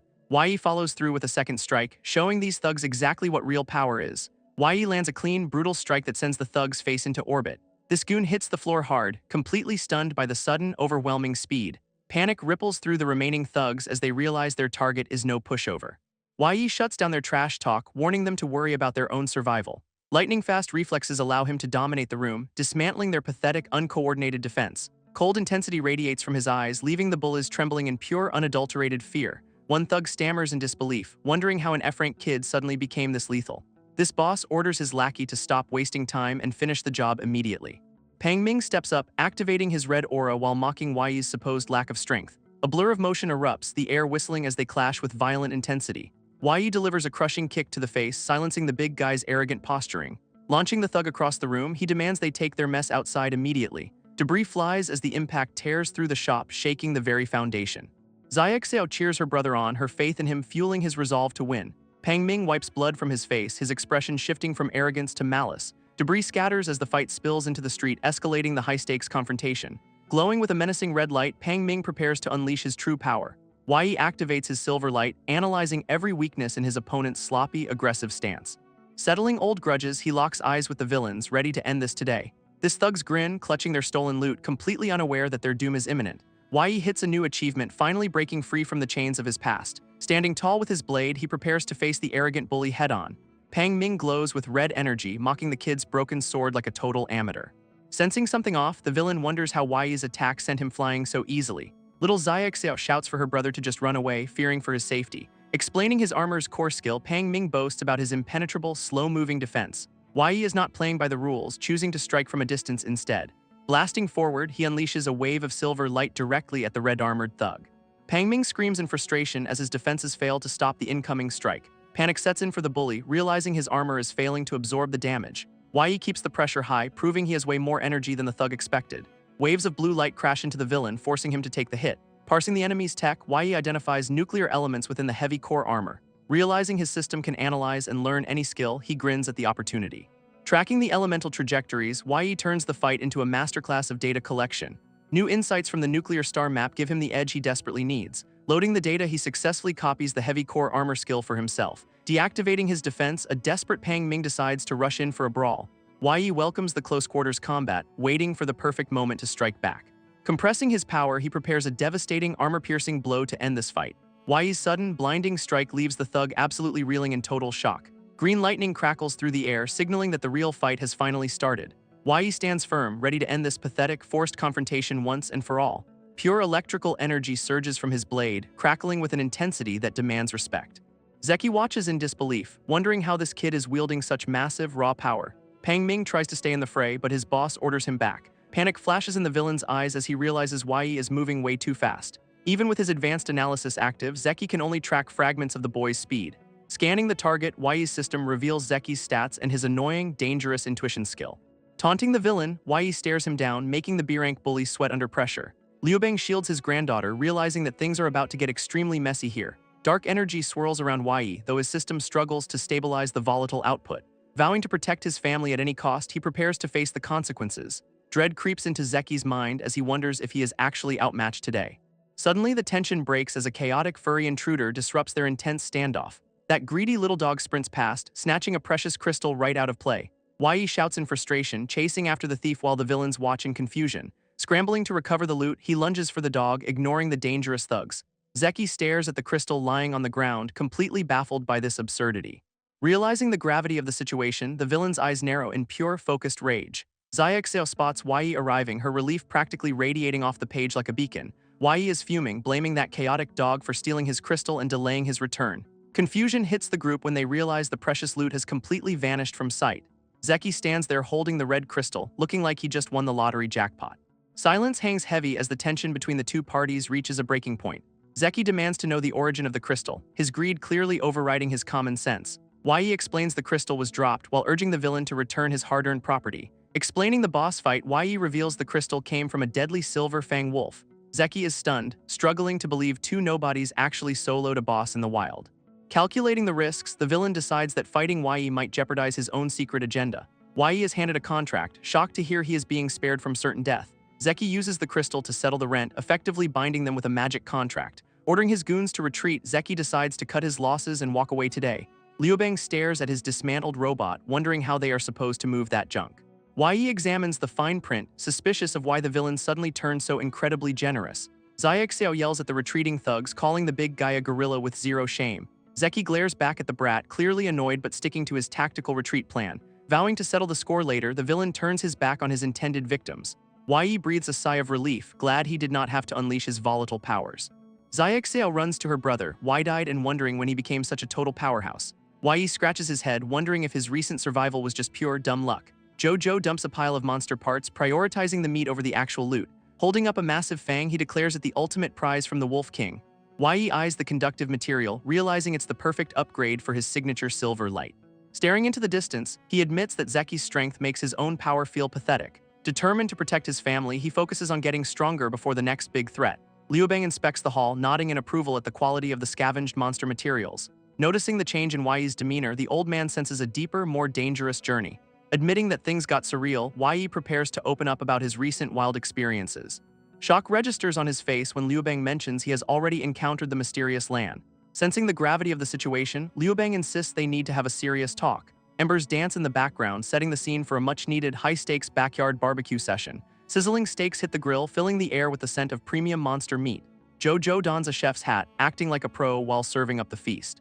Everyone gathers around the grill, with Xiaoxiao and the dog fighting for their fair share. Munching on the delicious meat, Xiaoxiao starts feeling drowsy from the intense magical energy boost. Yi checks his system, confirming that overeating this beast meat triggers a forced sleep status. Sipping a drink, Liubeng enjoys the rare moment of peace amidst their chaotic, dangerous lives. Savoring the flavor, the old man acknowledges that taking down such a beast was legendary.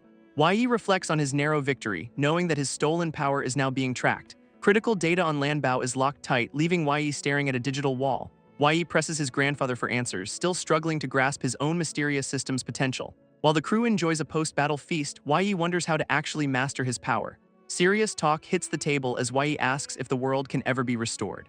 Liubeng brushes off the naive hope, noting that history's gears do not just grind to a halt. Reassuring the kid, Liubeng reminds him that some things, like their bond, manage to survive. Nostalgia kicks in as the old man reflects on 20 years with his robotic companion. Machines once just followed orders, but this one actually developed a heart, the ultimate software upgrade.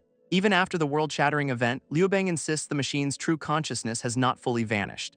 Deep down, he believes that Spark will return, perhaps in a completely different, unexpected form. Turning his focus to Yi, Liubeng tells him to trust his own path and destiny. Yi's system glitches, desperately trying to parse human emotion but failing every single time. Classic robot. Liubeng notes that Yi's stubborn streak is identical to his old machine's learning process. Digging for clues, Yi asks about a world fragment, but the old man draws a blank. A hidden notebook in the old house might hold the truth, and the time is now.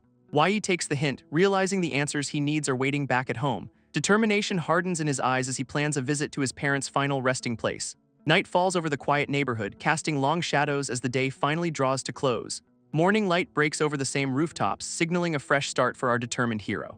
Yi starts his brutal training, pushing his limits with heavy weights. No pain, no gain here. Yi grinds through his morning routine, hitting those brutal physical milestones like a total machine. Leveling up is getting harder, and he knows the grind ahead will be much slower. Crunching the numbers, he decides that pumping his elemental power is the only smart move. Heading to the market, he plans to stock up before trekking through the mist forest. Picking up some honey cakes for Xiaoxiao, he keeps his priorities straight despite the danger. Uncle Lee spots him, wondering if he's been tangling with any nasty beasts lately. Peddling some questionable charms, the merchant tries to sell him on monster-repelling junk. Chaos erupts suddenly as a thief bolts through the crowd, sparking a frantic chase. Cloaked and agile, the intruder weaves through the market, leaving everyone in total disarray. Yi clocks that insane speed, realizing he's dealing with an actual awakened individual. Auntie Allen screams about her stolen goods, terrified she will not make rent this month. Jumping into action, Yi sprints after the thief to save the day. Clutching the stolen loot, the hooded runner thinks they've already shaken off the pursuers. Yi closes the gap, demanding the thief return the stolen property right now. Smirking, the thief reveals a high-tech gadget, clearly confident in their escape skills. Launching a grappling hook, the thief zips away, leaving the market in a wreck. Staring at the mess, Yi realizes he's been completely outplayed by a pro. Dust settles as the crowd looks on, confused by the sudden, violent departure. Peering from under the debris, Yi curses the thief's quick, clean getaway. Activating his analysis, he pushes his system to the limit to track the target.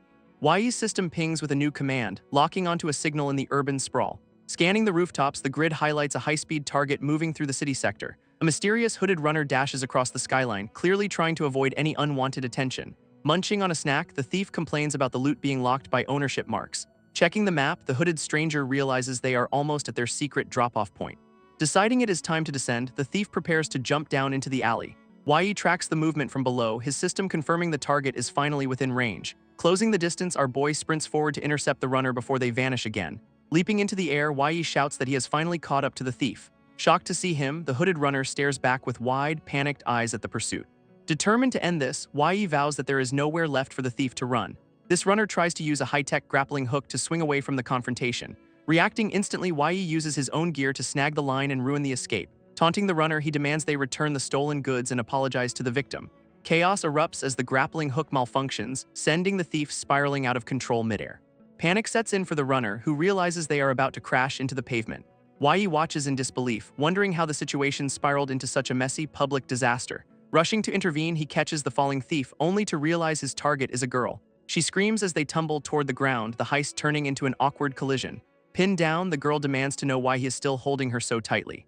This mysterious thief pins Yi down, demanding a hug like it's a totally normal interaction. Yi stares in disbelief, wondering how this girl is playing the victim after stealing everything. She tries to cut and run, but Yi drags her back, demanding a public apology. Panic flashes across her face as she realizes she's completely trapped by our boy. Yi freezes mid-confrontation, his eyes widening as he notices something seriously wrong with her neck. His system pings a warning, identifying a nasty, creeping beast toxin spreading through her veins. Pointing at the mark, Yi demands she hand over the goods while questioning that lethal infection. He explains the danger of the incubation period, warning her that death is basically knocking. Tears well up in her eyes, admitting she has 0 crystals for the expensive medical treatment. Desperation drips from her voice as she explains that survival is a daily losing battle. Even a simple loaf of bread is out of reach, making her situation look grim. She laments her failed dreams of joining a team, rejected for having pathetic attack power. Yi's system confirms she is telling the truth, leaving him feeling like a total jerk. Analyzing her stats, he sees an assassin with no combat potential, just a sad, starving girl. She tells him to just arrest her, clearly having given up on any better future. Yi softens, relating to the brutal struggle of being an F rank in this unforgiving world. He hands over some crystals for her treatment, making her promise to stop the thieving. Suddenly, some random goons show up looking for Yi, completely ruining the tense, emotional moment. Yi shouts that he is here while the thief prepares to zip away into safety. Telling her to scram, Yi watches her go, hoping she actually survives this mess now. Yi is baffled by how fast that thief vanished, like a rabbit on espresso. Stumbling upon a merchant, he finds the guy peddling a weirdly sentient, ugly doll. Meanwhile, a local beekeeper thanks Yi for delivering the final batch of honey cakes. Hearing Zeki's name again, Yi feels the plot tightening around him like a noose. High above the streets, the mysterious thief watches the market from a hidden perch. Smirking, she realizes she successfully swiped the intel while leaving Yi with nothing. Her system pings as the disguise drops, clearing away the nasty lingering poison status. Yi's target is revealed as Black Crow, an assassin with speed that defies logic. She wonders how Yi tracked her, suspecting he's hiding some high-level detection ability. Suddenly, a digital call cuts through the air and she knows it's the boss. Static crackles as the mysterious superior demands a status report on the ongoing mission. Black Crow reports she is inside the Split Bear Guild's territory, searching for clues. Peering through a telescope, she watches Zeki inspect the latest shipment of suspicious goods. Disappointment hits when she confirms the crates are just filled with mundane honey cakes. She notes that these sweets are constantly being hauled deep into the misty forest. Something big is definitely going down, and the guild is clearly hiding a secret. Her boss barks a warning, reminding her that failure is not an option here. Gritting her teeth, Black Crow acknowledges the order with a look of pure determination. Back on the street, Yi walks away with free cakes, still questioning the guild's motives. Clutching the ugly doll, he wonders if this creepy trinket is actually worth anything. Yi stands before the door, hoping his little gift will win over the crew. Bursting inside, he announces his return while clutching the honey cakes like a prize. Xiaoxiao immediately goes full drama mode, demanding to know why she was left behind. Juju joins the protest, insisting their partnership means nobody goes into the forest alone. Trying to play it cool, Yi offers the cakes to distract them from his plans. He claims he knows a safe trail, but the squad is not buying his solo act. Resistance is futile against their combined guilt trip, so Yi finally caves to the pressure. Meanwhile, the old man is busy grinding away at his workshop, sparks flying everywhere. He explains that top-tier gear takes serious time, especially when the materials are this tough. Tossing a heavy hammer to Yi, he insists the kid needs better protection for travel. Yi grips the handle, feeling the weight of years of shared repairs in his hands. Checking the stats, he realizes this is not just a tool, it's a reinforced, heavy-hitting weapon. This old man drops a cryptic final request, telling Yi to greet them for him. Juju confirms they are packed, leaving the dog to guard the fort back home. Yi just smiles, realizing he's officially outnumbered by his own loyal, stubborn little team. With the group assembled, they finally head out into the unknown, ready for the trek. This map highlights their dangerous route, cutting straight through the heart of the wilderness. Zooming in on the target, the destination looms ahead like a giant, glowing red beacon. Rain begins to lash down over the misty forest, setting a dark, ominous mood. Somewhere in the downpour, a massive white wolf emerges, ready to hunt the intruders. A vicious, toothy beast lunges from the shadows, ready to tear into our unsuspecting heroes. Teeth bared and eyes glowing, this monster is clearly not interested in a friendly chat. Wai and his crew trek deep into the misty forest, hunting for those legendary ruins. Choosing the path less traveled, they aim for the safest route to reach their goal. Nature fights back with tangled brush, but the team pushes through without any major drama. Reaching their destination, Wai levels up just in time to face whatever horrors await them. Staring at the crumbling stone, they finally lay eyes on the mysterious ancient city ruins. Scattered debris marks the spot where the creator once unleashed absolute chaos upon the world. Walking through the wreckage, Wai spots his old soccer field, now just a sad memory. Nostalgia hits hard, but there is no turning back the clock in this broken land. Spotting a rusted fountain, Wai triggers a system ping, snagging some easy experience points. Memories of a childhood rescue surface, reminding him that Lanbao was his original savior. Floating nearby, the system companion promises to wake Lanbao from its long, silent slumber. Xiaoxia wants in on the history, eager to share the bond between the brothers. Trying to grasp human emotion, the system struggles, but Wai offers a warm, patient smile. Discussing the creator's destructive past, the group wonders how Lanbao survived that total purge. Access is denied when they dig too deep, shielding the truth about Lanbao's origins. Realizing Lanbao shares a system with the creator, Juju is absolutely floored by shock. Wai feels the weight of destiny, believing this mission is the key to changing everything. Admitting his own aimless path, Juju watches Wai with a mix of envy and respect. Wai reflects on his past, forced into a business life he never actually wanted. Juju admits that shielding his friends gives him a sense of purpose and belonging. Bonding over their shared mission, the group vows to protect each other at all costs. Suddenly, the atmosphere shifts as a dense, unnatural fog rolls into their path. Creepy stuff. Visibility drops to 0, leaving the team stranded in the middle of the wilderness. Juju barks orders, pulling Xiaoxia close while sensing something sinister lurking in the thick mist. Wai activates his system, relying on his omniscient analysis to pierce through the blinding haze. Glowing grids appear, revealing they are being surrounded by a pack of hidden enemies. Scanning the threats, the system identifies a group of aggressive, low-level hunter fishmen nearby. Chaos breaks out as the fishmen emerge from the water, trident-wielding and ready to rumble. Panic spikes for Wai, who immediately screams for Juju to keep the kids safe. Stepping up, Juju plants his shield firmly, determined to hold the line against them. Wai tracks the 6 targets, realizing his analysis is the only thing keeping them alive. A sudden strike catches Wai off guard, forcing him to dodge in a frantic blur. Blood trickles from his shoulder, leaving him baffled by how they attacked without warning. Another projectile whizzes past, forcing him to leap away before the next hit lands.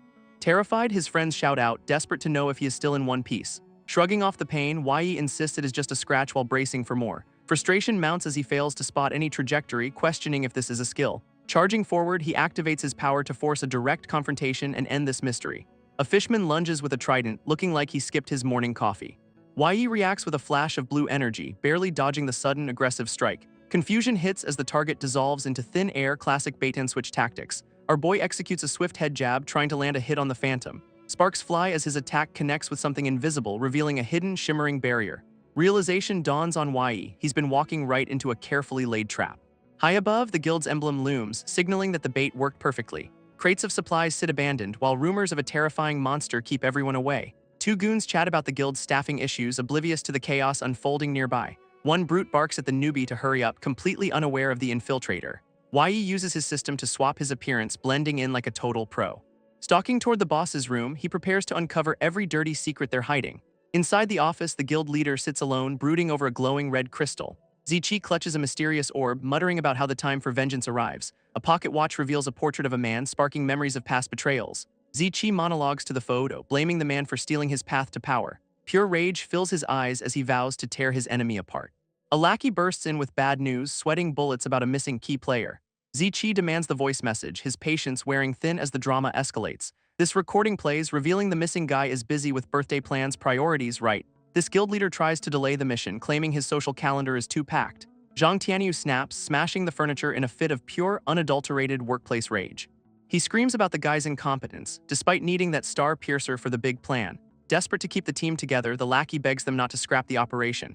Holding the volatile magic crystal, he warns that one wrong move levels the whole building. Seeing the intermediate-grade crystal, the leader's eyes light up with a greedy, dangerous new spark. He decides he does not need the dead weight anymore, grabbing the crystal for himself instead.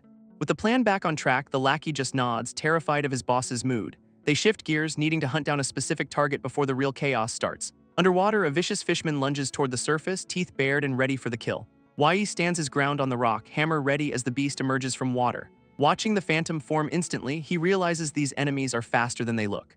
Smirking, Wai claims he has already cracked the secret to their annoying little combat trick. He raises his hammer, channeling the electric silver light to fry those pesky cloud-type skills.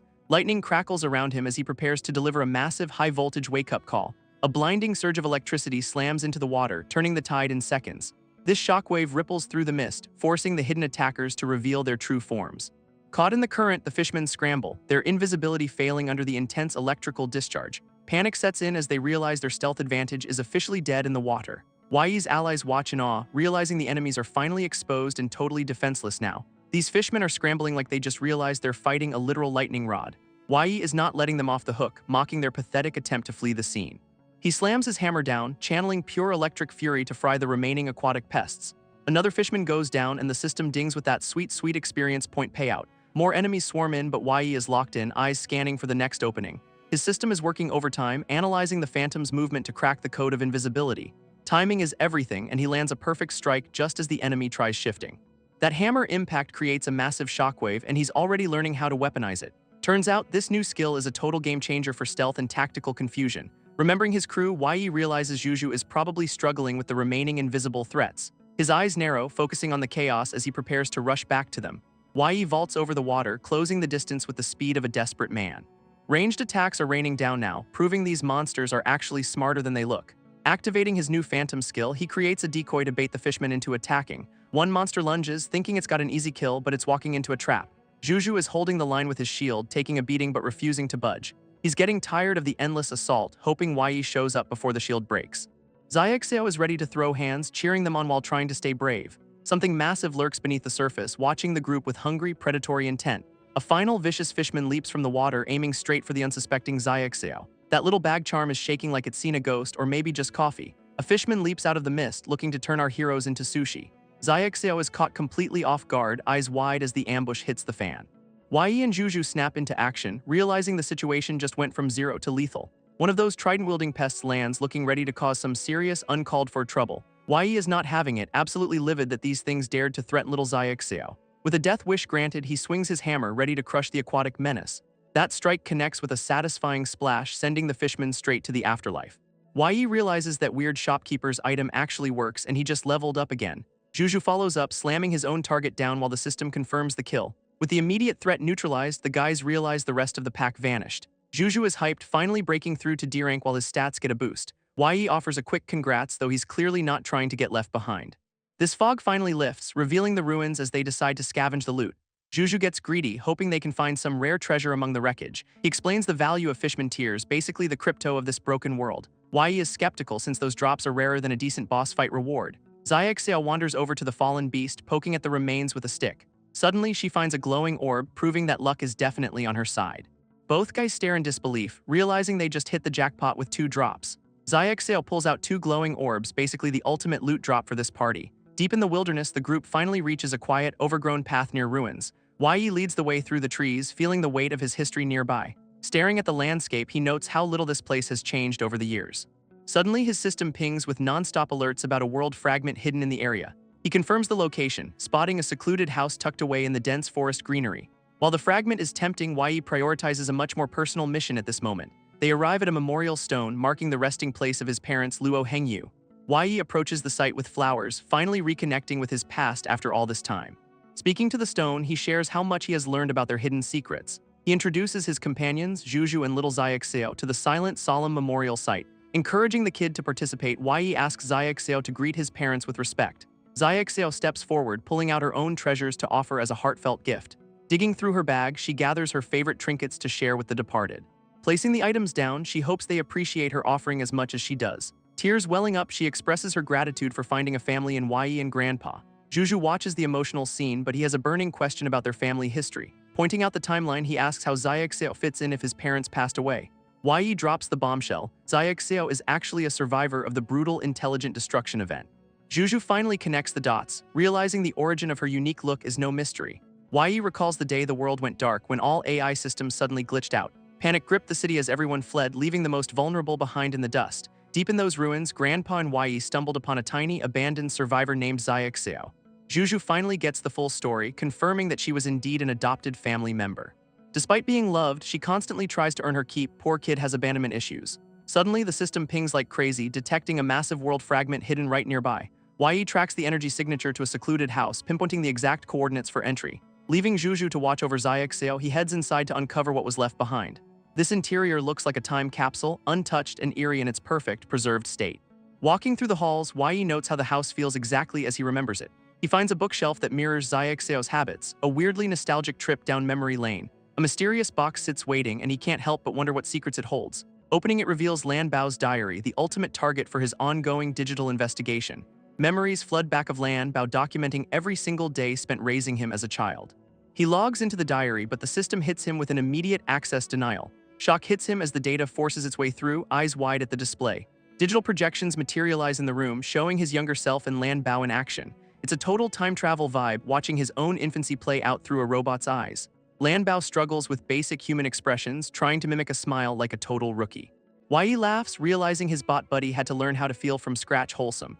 This system registers a massive shift, recording pure joy as a new fragment node emerges. Yi stares in total shock, realizing he has finally stumbled upon a genuine world fragment. Digital logs flash through his mind, replaying memories of Lanbao learning basic human emotions. Anger and fear flicker across the screen, showing how his robot guardian protected him fiercely. Every recorded feeling, pride, anxiety, delight starts flooding into the fragment, creating a complex emotional data archive. Yi decides to use his system to analyze the node, hoping to crack its hidden secrets. Warnings scream as the analysis triggers a dangerous, unstoppable reaction from the local rule force. Progress bars climb rapidly, but the system is clearly struggling to process such intense data. Space begins to warp and collapse around him, leaving our boy with absolutely nowhere to run. Entropy reduction kicks in, turning the environment into a chaotic, high-stakes digital nightmare for Yi. Panic sets in as he screams, wondering if this is actually the end of the line. Outside the house, a massive beam of light erupts, signaling that things are going sideways. Juju watches the house tremble, shouting for Yi while little Xiaoxiao looks on in terror. Inside, the energy surge reaches a breaking point, threatening to tear Yi's system apart completely. Suddenly, the information core library activates on its own, rushing to shield him from harm. Glowing lines of code weave a protective barrier, absorbing the lethal intensity of the rule force. Yi gasps as the crushing pain vanishes, realizing he has been given a second chance. Looking at the shimmering light, he knows Lanbao is still watching over him from beyond. System notifications ping with success, confirming the upgrade is complete and his comprehension is maxed. Omniscient analysis levels up, and Yi stands ready, holding the fully decoded fragment in his hands. Yi snaps back to reality, his system confirming a massive experience boost and level up. This world fragment dissolves into nothingness, pulling him back from that intense digital void. Lanbao expresses a weirdly human annoyance at its own designation, demanding a better name. Our boy smirks, knowing exactly what to call his robotic partner after all this time. Juju and Xiaoxiao crowd around, clearly freaked out that Yi just went totally catatonic. Blinking in confusion, Yi wonders how his crew managed to track him inside the house. They explain the massive energy spike tipped them off, but he just shrugs it off. Juju stares, struggling to process that his friend just underwent a major, unexplained power shift. Yi is too hyped to care, desperate to see what his upgraded system can do. Lanbao takes the initiative, popping the interface open before Yi even asks for it. He grins, telling the bot that its original name is still the best fit. This system registers pure joy, confirming Lanbao is officially back and feeling the love. Standing in the dusty ruins, the trio looks like a mismatched squad in a library. Lanbao keeps flashing those happy status updates, clearly obsessed with its new old name. Yi acknowledges this is just the beginning of their journey, feeling more confident than ever. Scanning the interface, he realizes there are 7 more fragments waiting to be hunted down. Lanbao reassures him that these fragments are basically magnets destined to find each other. Juju calls him out for zoning out again, completely oblivious to the digital drama unfolding. Yi casually drops the news about his D1 rank, acting like it's no big deal. Both Juju and Xiaoxiao look absolutely floored, realizing their leader is leveling up way fast. Yi brushes off his recent power spike as pure luck, aiming to get stronger fast. Juju feels the sting of being left behind, his dejected mood pinging the system's sensors. Panic sets in for Yi, wondering if his rapid leveling is actually discouraging his friend. Suddenly, a holographic phone call interrupts the awkward silence, making them both jump in surprise. Lin Xiang pops up on screen, demanding to know exactly where the duo is hiding. Juju quickly reports their location in the forest, while Yi waves to their team captain. Lin Xiang orders them to regroup at Ringstar City, showing off her new, lethal-looking squad. Yi hesitates, explaining he needs to drop Xiaoxiao off at home before meeting up later. Lin Xiang agrees, but she ruthlessly tells Juju to stop whining and get moving immediately. She refuses to let him slack off, promising to send him to a nearby party. This mission is way too lucrative to miss, so she's not taking any excuses today. Juju accepts his fate with a heavy sigh, while Yi prepares to head out alone. They lament the lack of communication gear, forced to rely on old-school meeting plans now. Yi waves goodbye to his buddy, already stressing about the cost of high-end storage rings. Turning to the kid, he asks if she has enough energy to keep walking home. Xiaoxiao puts on a brave face, but the system flags her as physically unwell again. Yi freezes, his protective instincts kicking into overdrive as he realizes something is definitely wrong. He kneels down to inspect her, ignoring her insistence that she is perfectly fine. Lifting her pant leg, he finds a nasty thorn injury she's been hiding all day. Heartbroken, he realizes she stayed quiet just to avoid being a burden on his journey. Yi insists on carrying Xiaoxiao, but the kid is dead set on walking herself. He plays it cool, claiming this trek is just another part of her training. Calling her his most important little sister, he melts her heart with zero effort. With a quick check to ensure she is secure, he prepares to head home. They zip off through the woods, leaving the forest behind in a blur of speed. Darkness falls over the quiet town, but the atmosphere inside the base is tense. Some impatient goons are loitering around, clearly bored out of their minds while waiting. Their leader sits there looking smug, probably plotting something annoying, for our main guy Grandpa is busy tinkering with tech, while the muscle-bound idiots demand to know everything. One loudmouth loses his cool, screaming at the old man for a straight answer. Unbothered, Grandpa tells them to shove off if they can't handle the long wait. These guys are throwing a tantrum, acting like their precious time is actually valuable. Suddenly, the mood shifts as Yi walks in and the goons instantly start groveling. He demands to know why these random weirdos are loitering inside his private home. Zichi steps up with a fake smile, swearing he is not looking for trouble. Flashing a pile of crystals, he tries to bribe Yi into joining their mission. He admits they need someone with elemental damage to take down a boss beast. Lanbao scans the guy, confirming his emotions are steady enough to be honest. Grandpa gives a subtle nod, signaling that the deal might actually be worth taking. This contract is laid out, promising enough loot to cover rent for years. Sweet. Zichi corners Yi, clearly desperate for some heavy-hitting elemental firepower to clear his path. He drops the name of the target, the forest calamity, Bloodclaw, a total nightmare beast. Yi's eyes widen, knowing that monster has a body count that would make anyone sweat. Tales of beer anchors getting absolutely wrecked by this thing are common knowledge in these parts. It's a literal death sentence, a calamity that does not just kill, it erases entire parties. Zichi plays it cool, offering a choice while his goons loom like bad news. Threats follow immediately, making it clear that saying no is not exactly a healthy career move. Lanbao detects the guy's killing intent, confirming that the carrot comes with a blade. Yi knows he's outgunned, but he is not about to let this guy push him around. Negotiating becomes the only play, so he decides to squeeze Zichi for every cent. Storage rings and a permanent contract are on the table, showing some serious business guts. Zichi's lackey loses his mind, but the boss just stares, calculating the true cost. Greed wins out and Zichi agrees to the terms, eyes locked on the prize. A final warning rings out: if Yi fails, he's not coming back from that forest alive. Meeting time is set for tomorrow at 8, and Zichi hates being kept waiting. This goons finally clear out, leaving Yi to process the absolute insanity of this deal. Survival is the goal, and he figures he can bail if things go south fast. Weapons are the missing piece, and he really needs something sharper than his current gear. Grandpa interrupts his brooding, holding out a mysterious, wrapped object like a secret weapon drop. Turns out the old man was busy crafting, and he's ready to arm our boy. Grandpa hands over a custom-forged weapon, clearly proud of his high-tech craftsmanship. Yi takes the blade, getting a quick warning to watch his fingers. That silver-hued sword looks lethal, packing status effects that make any enemy sweat. Our boy grins, finally feeling equipped to handle whatever the wasteland throws next. Meanwhile, the mercenary crew waits at the rendezvous, pacing around their heavy trucks. Pang Ming checks his pocket watch, annoyed that their new recruit is late. Zichi fumes about the missing advance team, clearly losing his legendary patience. Tensions rise as the muscle-bound lackey questions if the kid actually bilayed on them. Wang Hui sits on a crate, mocking the idea that they need help. He flexes his C-rank stats, acting like he's the main character of this operation. Bai Lily shuts him down, calling out his insufferable ego with zero hesitation. She reminds the squad that Zichi's judgment is law, so pipe down. Arguments erupt until someone spots Yi approaching in the distance, looking totally unbothered. Zichi narrows his eyes, ready to see if his investment actually pays. Yi jogs in, having just finished his insane daily workout routine like a boss. Pang Ming immediately starts barking, demanding to know why the kid is tardy. Yi checks the time, coldly stating he's exactly on schedule, zero apologies given. He calls out Zichi, pointing out that morning training was not against rules. Wang Hui steps up, sneering at Yi's appearance and questioning his combat strength. That arrogant archer tries to snatch the loot, but Lan Bao is already hating. Yi shuts down the banter, completely unimpressed by the posturing of his new mercenary teammates. He warns the squad to watch their own backs since survival is clearly not guaranteed. Pang Ming throws a tantrum about his ego, but nobody is buying his tough guy act. Scanning the group, Yi notes their setup, surprised they actually brought a rare support healer. Bai Lily eyes him with suspicion, while Lan Bao detects her underlying wariness of him. Zichi cuts the chatter, announcing that all their preparations for the mission are complete. He looks intense, claiming they have spent 3 long years waiting for this specific battle. Rallying the troops, he reminds everyone that the Grizzly Bear Guild exists only to kill. This squad erupts into a synchronized chant, acting like a cult obsessed with their target.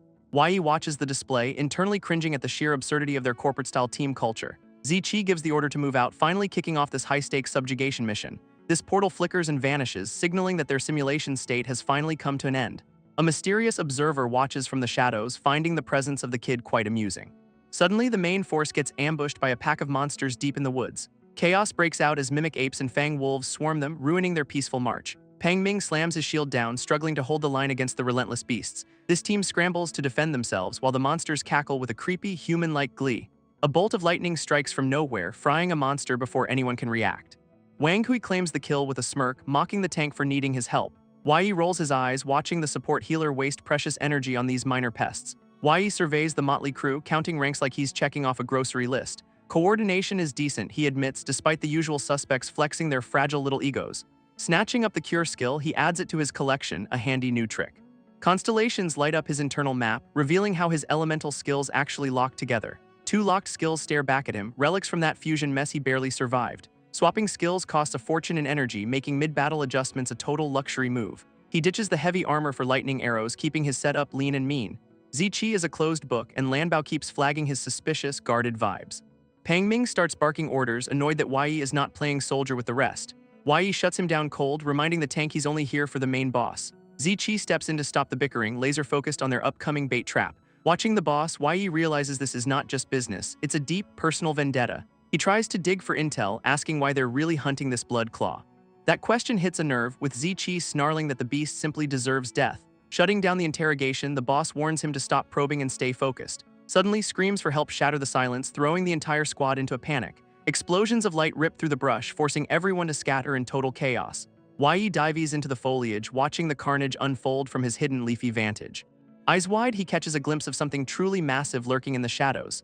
A lightning-charged bear crashes the party, leaving the survivors begging for a miracle exit. Wei watches from the brush as the massive blood claw mauls a helpless adventuring party. Ziqi is clearly annoyed, complaining that these randoms ruin their perfect, calculated ambush timing. He orders his crew to hold their positions, waiting for the beast to drop defenses. Wei can't believe the cold-blooded apathy, demanding to know why they're not saving those people. Ziqi scoffs at the idea, prioritizing the hunt over the lives of two total strangers. His goons start placing bets on the victim's survival time, proving they are absolute human trash. Disgusted by their hollow morality, Wei realizes these mercenaries are beyond any hope of redemption. He decides he cannot just watch innocents die, even if it means blowing their cover. Scanning the area, he notes the traps are too far for his blade to reach. Lanbao suggests using a nearby vine, pointing out its potential for a long-range play. Wei realizes most projectiles can trigger his lightning skill, turning the vine into a weapon. He readies the vine, catching the attention of the confused mercenaries lurking right behind him. Channeling his lightning element, he prepares to launch a high-speed strike with massive power output. With a sharp command, he fires the electrified vine like a bolt of pure energy. Ziqi loses his mind, realizing the kid just sabotaged their entire carefully planned trap. Lightning slams into the blood claw, but Wei wonders if it will actually do anything. This beast roars in shock, shaking off the hit while the party stares in disbelief. Glowing red eyes lock onto the source of the attack, signaling a very bad time. Wei crouches, realizing his best shot barely scratched the monster's absurdly thick natural defensive hide. Ziqi screams at him, furious that his big plan just went up in smoke. Ziqi snaps, blade inches from Wei's throat for acting without his royal permission. Wei fires back, refusing to let innocent people die just to satisfy their ego. That massive blood claw bear charges the group, making their petty bickering look suicidal.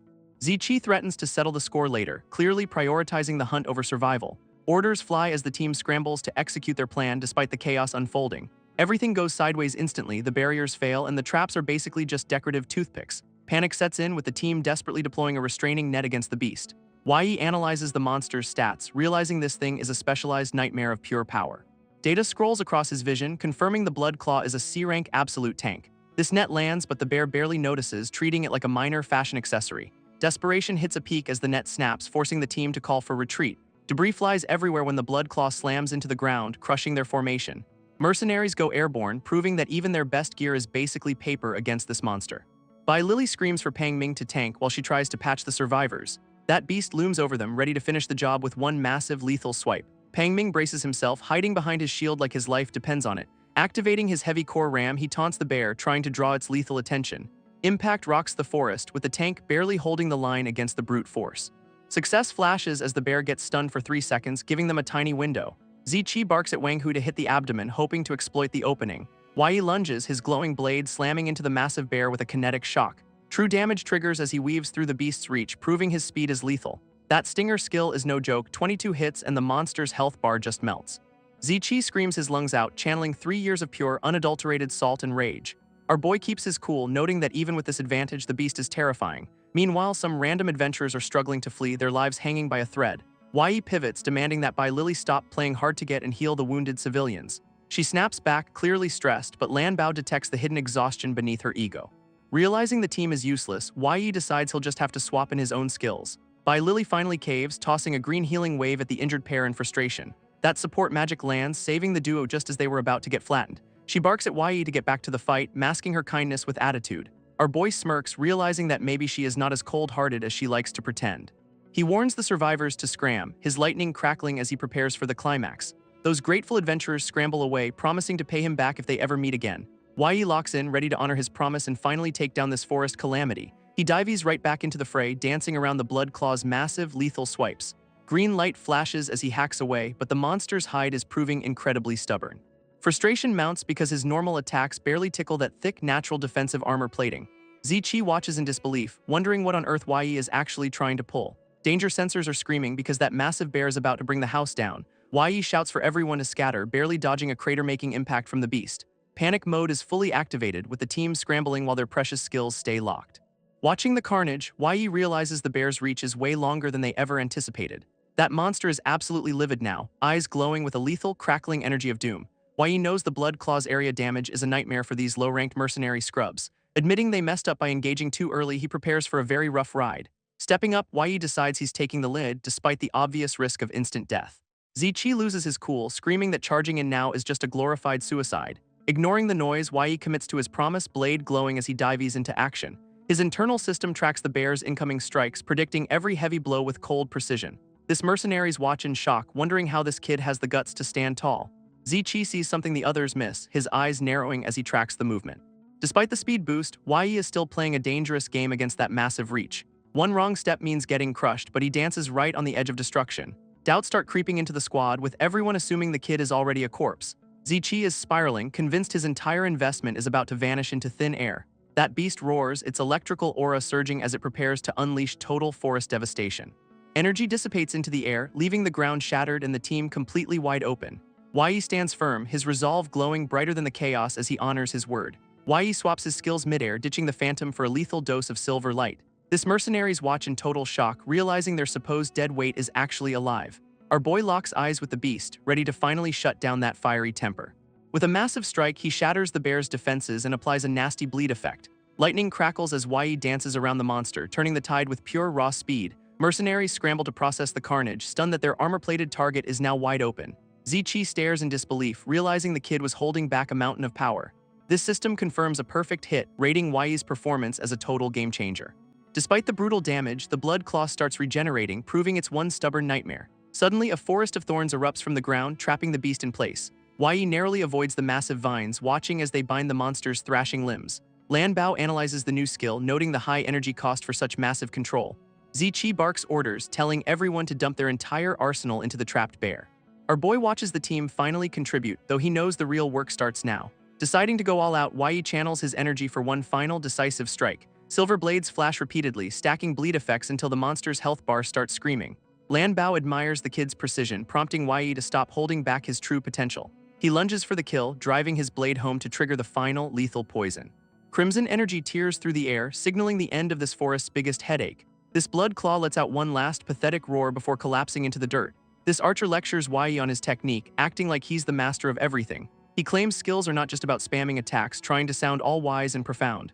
Yi listens as the guy explains elemental convergence, which actually boosts damage by a level. A mercenary yells at Yi for his attitude, pointing out the Blood Claw is fading. Yi leaps onto the beast's head, driving his blade home while the team watches stunned. New skills pop up in his system, but he notes they need a wounded target. Bai Lily approaches with a rare compliment, acting like she's actually proud of the kid. She laments her own lack of talent, while Lanbao detects some weird, sappy affection. Yi finds the sudden gossip session suspicious, but he knows this is his golden chance. He probes Bai Lily for the truth, but she plays coy about Zichi's secret. Playing the innocent card, Yi flatters her, hoping to crack that tough mercenary exterior wide. She snaps back in frustration, but the secret spills out she's a softie at heart. Zichi and his brother once tried to monopolize energy devices, a classic business hustle. Disaster struck when the Blood Claw ambushed their transport, turning their profit into pure carnage. Ming sacrificed himself to save his brother, detonating the devices in a desperate play. Watching his brother vanish in the blast, Zichi's world shattered into a million pieces. Revenge became his only compass, driving him to hunt the beast that took everything away. Yi stares at the man, finally understanding the cold, bitter rage fueling this entire hunt. Standing over the dying monster, Yi prepares to deliver the final blow to the beast. This team watches the forest calamity struggle, knowing the poison will finish it off soon. Lily notes that Zichi's 3-year grudge is finally hitting its grand finale. Yi feels a weird, nagging sense of dread despite the monster being totally pinned down. That beast shows zero fear, staring back with pure, unadulterated pride and lethal, glowing eyes. Suddenly, a massive shockwave erupts, sending the entire squad scrambling for their very lives. Everyone is clutching their ears as the monster's roar threatens to shatter their eardrums. Yi stands his ground on the beast's back, demanding to know why it keeps fighting. He slams his blade down, injecting a nasty dose of black poison into the hide. Warning alerts scream in his head, but he's convinced the monster is already finished. Confusion sets in when he realizes there's no trace of the old explosion's damage. Yi orders Lambo to scan the perimeter, sensing something is seriously, horribly wrong. Data grids flash as the system detects a high-speed anomaly closing in on them. Realization hits him like a freight train, the arrogance, the roar, it's all wrong. This ground begins to tremble violently, leaving the mercenaries looking around in total panic. That archer yells out, completely baffled by the sudden, deafening noise shaking the forest. A second, even larger monster crashes into the scene, obliterating their formation instantly. Chaos reigns as the team gets tossed like ragdolls by the newcomer's massive, crushing weight. Debris flies everywhere, leaving the mercenaries scrambling to avoid getting turned into literal paste. Lily screams in disbelief, staring at the second beast, a nightmare they can't handle. Yi lunges forward, shouting a desperate warning to everyone as the danger peaks. He barely manages to block the incoming strike, his blade glowing against the brute force. Yi takes a brutal hit, his block failing to stop the massive damage output. Debris flies as the beast unleashes a shockwave, turning the battlefield into a wreck. Our boy stands amidst the rubble, staring down the monster that ruined his day. System warnings flash red, screaming that this encounter has hit a lethal danger level. Zichi freezes, his eyes locking onto a specific scar that triggers painful, buried memories. That familiar mark confirms his worst fear. The blood claw is the same beast from before. Everything he thought he knew about the hunt crumbles, leaving him in total, bitter shock. Reality hits hard, proving his entire tactical approach was based on a massive, tragic lie. Yi watches the bear roar, realizing they've been chasing a ghost with a lethal grudge. Zichi screams into the void, blaming the beast for the deaths of his comrades. Fueled by pure, unadulterated rage, he lunges forward with his blade glowing in purple light. Energy beams crisscross the air, trapping the massive bear in a web of lethal magic. Determination hardens his resolve, knowing that killing this monster is the only way forward. He charges again, his movements desperate as he tries to land a final, fatal blow. Blood rage activates, turning the beast into a glowing, red-eyed nightmare of pure destruction. A massive swipe sends Zichi flying, his defense shattering like glass under the pressure. Stats spike as the monster gains speed, leaving our boy scrambling to keep his distance. Panic sets in, the realization dawning that they are completely outmatched by this primal force. Desperation forces a combo, layering a crystal shield with a forest of thorns for protection. Impact rocks the barrier, the beast's claws tearing through the defense with terrifying, raw power. That crystal shield is cracking under pressure, signaling a total collapse of their defense. Debris rains down as the impact zone turns into a literal crater of pure chaos. Everything is falling apart, with the forest floor getting absolutely wrecked by the beast's rage. Lily screams for Zichi, clearly realizing their entire operation has gone completely sideways. Yi brushes off his own injuries, though he knows Zichi is in deep trouble. Retreat seems like the only smart move, but the team is basically a lost cause. Those control effects are fading fast, leaving the monster ready to go on a rampage. That massive bear looms over the wreckage, looking like a nightmare fueled by pure spite. Blood rage kicks in, turning the beast into a glowing, red-eyed engine of total destruction. Stats are spiking through the roof, proving the monster is far from being finished today. Yi activates his Mirage Mist, hoping to buy them some breathing room in this mess. Swirling winds trap the bears inside, effectively blinding them while the team tries to regroup. Lily holds her ground with a glowing blade, demanding that Yi just get out. She tries to play the hero, acting like she has some secret plan to survive. Yi calls her out on the suicide mission, knowing her energy is running on empty. Stubborn as ever, she insists on finding Zichi despite the obvious, lethal danger ahead. That poor guy is barely hanging on, needing immediate help before he kicks the bucket. She would rather die trying than live with the guilt of leaving him behind. Yi watches her go, while his system keeps pinging him with perfectly logical escape routes. Ignoring the coward's path, he orders Lambo to track down Zichi right now. Yi weighs the cost of retreat against his grand goal of changing the whole world. Lambo pledges total support, while Lily insists on being the one to rescue Zichi. Our boy points out her lack of energy, arguing his superior speed makes him the better choice.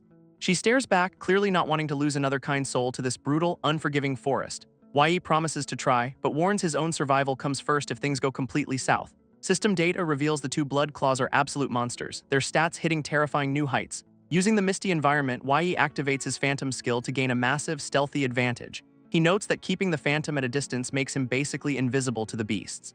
Lambo is too busy crunching combat data to analyze the bear's insane blood rage buff. A grid appears, showing Zichi's location as Yi prepares to dash through the danger zone.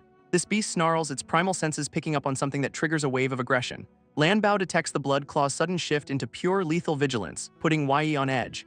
Panic spikes as the system warns that the monster is about to unleash a devastating skill. A massive brutal smash tears through the ground, forcing Yi to dodge for his very life. Taking damage costs him his phantom cloak, putting his favorite stealth move on a long cooldown. He curses the bear's nose, realizing he can't hide when the enemy tracks him by scent. Both bears loom over him, their combined presence making the situation look absolutely, hopelessly grim.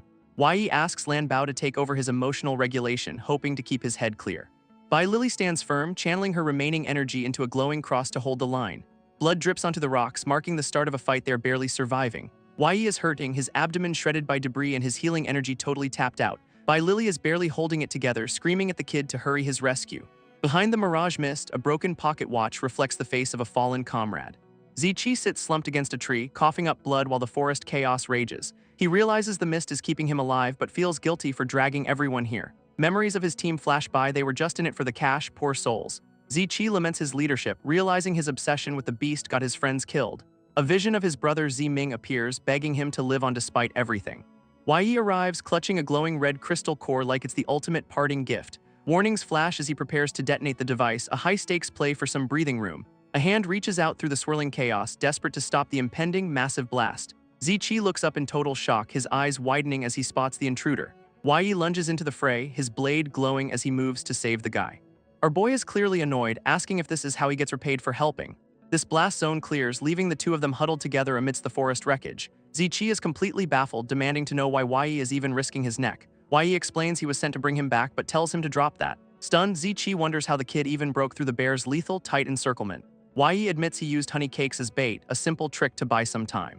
Turns out even terrifying blood claw bears can't resist a sweet snack, total genius move. Yi admits those honey cakes were a total fluke, but they actually distracted the bears. Dealing with demonic power is a nightmare, especially when it tries to hijack his brain. Lambo manages his emotions to keep him sane, yet the corruption still creeps in. Switching to support mode, Yi preps his healing skill to patch up the wounded Zichi. Zichi is genuinely shocked to see the kid tossing out high-level support magic like candy. Keeping his secrets close, Yi tells him to focus on the escape instead of his skills. Accepting the deflection, Zichi acknowledges that everyone has a few skeletons in their closet. With his mobility restored, Yi insists they move immediately to help a struggling Lily. Panic flashes across Zichi's face as he realizes the dire situation they are in. Our boy looks back, his eyes glowing with that dangerous, unstable energy he's trying to suppress. Suddenly the mist clears, revealing the battlefield is even more wrecked than they had feared. Lily is caught in a terrifying spot, pinned right under the massive, snarling bear. Yi is losing his cool, wondering how his plan fell apart so spectacularly and fast. Frustration boils over as he demands more power, ignoring Lambo's frantic warnings to stop. That dark, seductive energy offers him a shortcut to victory, tempting him to just let go. Darkness whispers in his mind, urging him to dive deep into the void for strength. High above the ground, Lily remains trapped, looking like a snack for the beast. Zichi screams her name, realizing he is way too far away to save her. Desperate to intervene, he launches himself forward, hoping for a miracle in the chaos. Everything goes south as the bear readies a massive strike, leaving her completely defenseless now.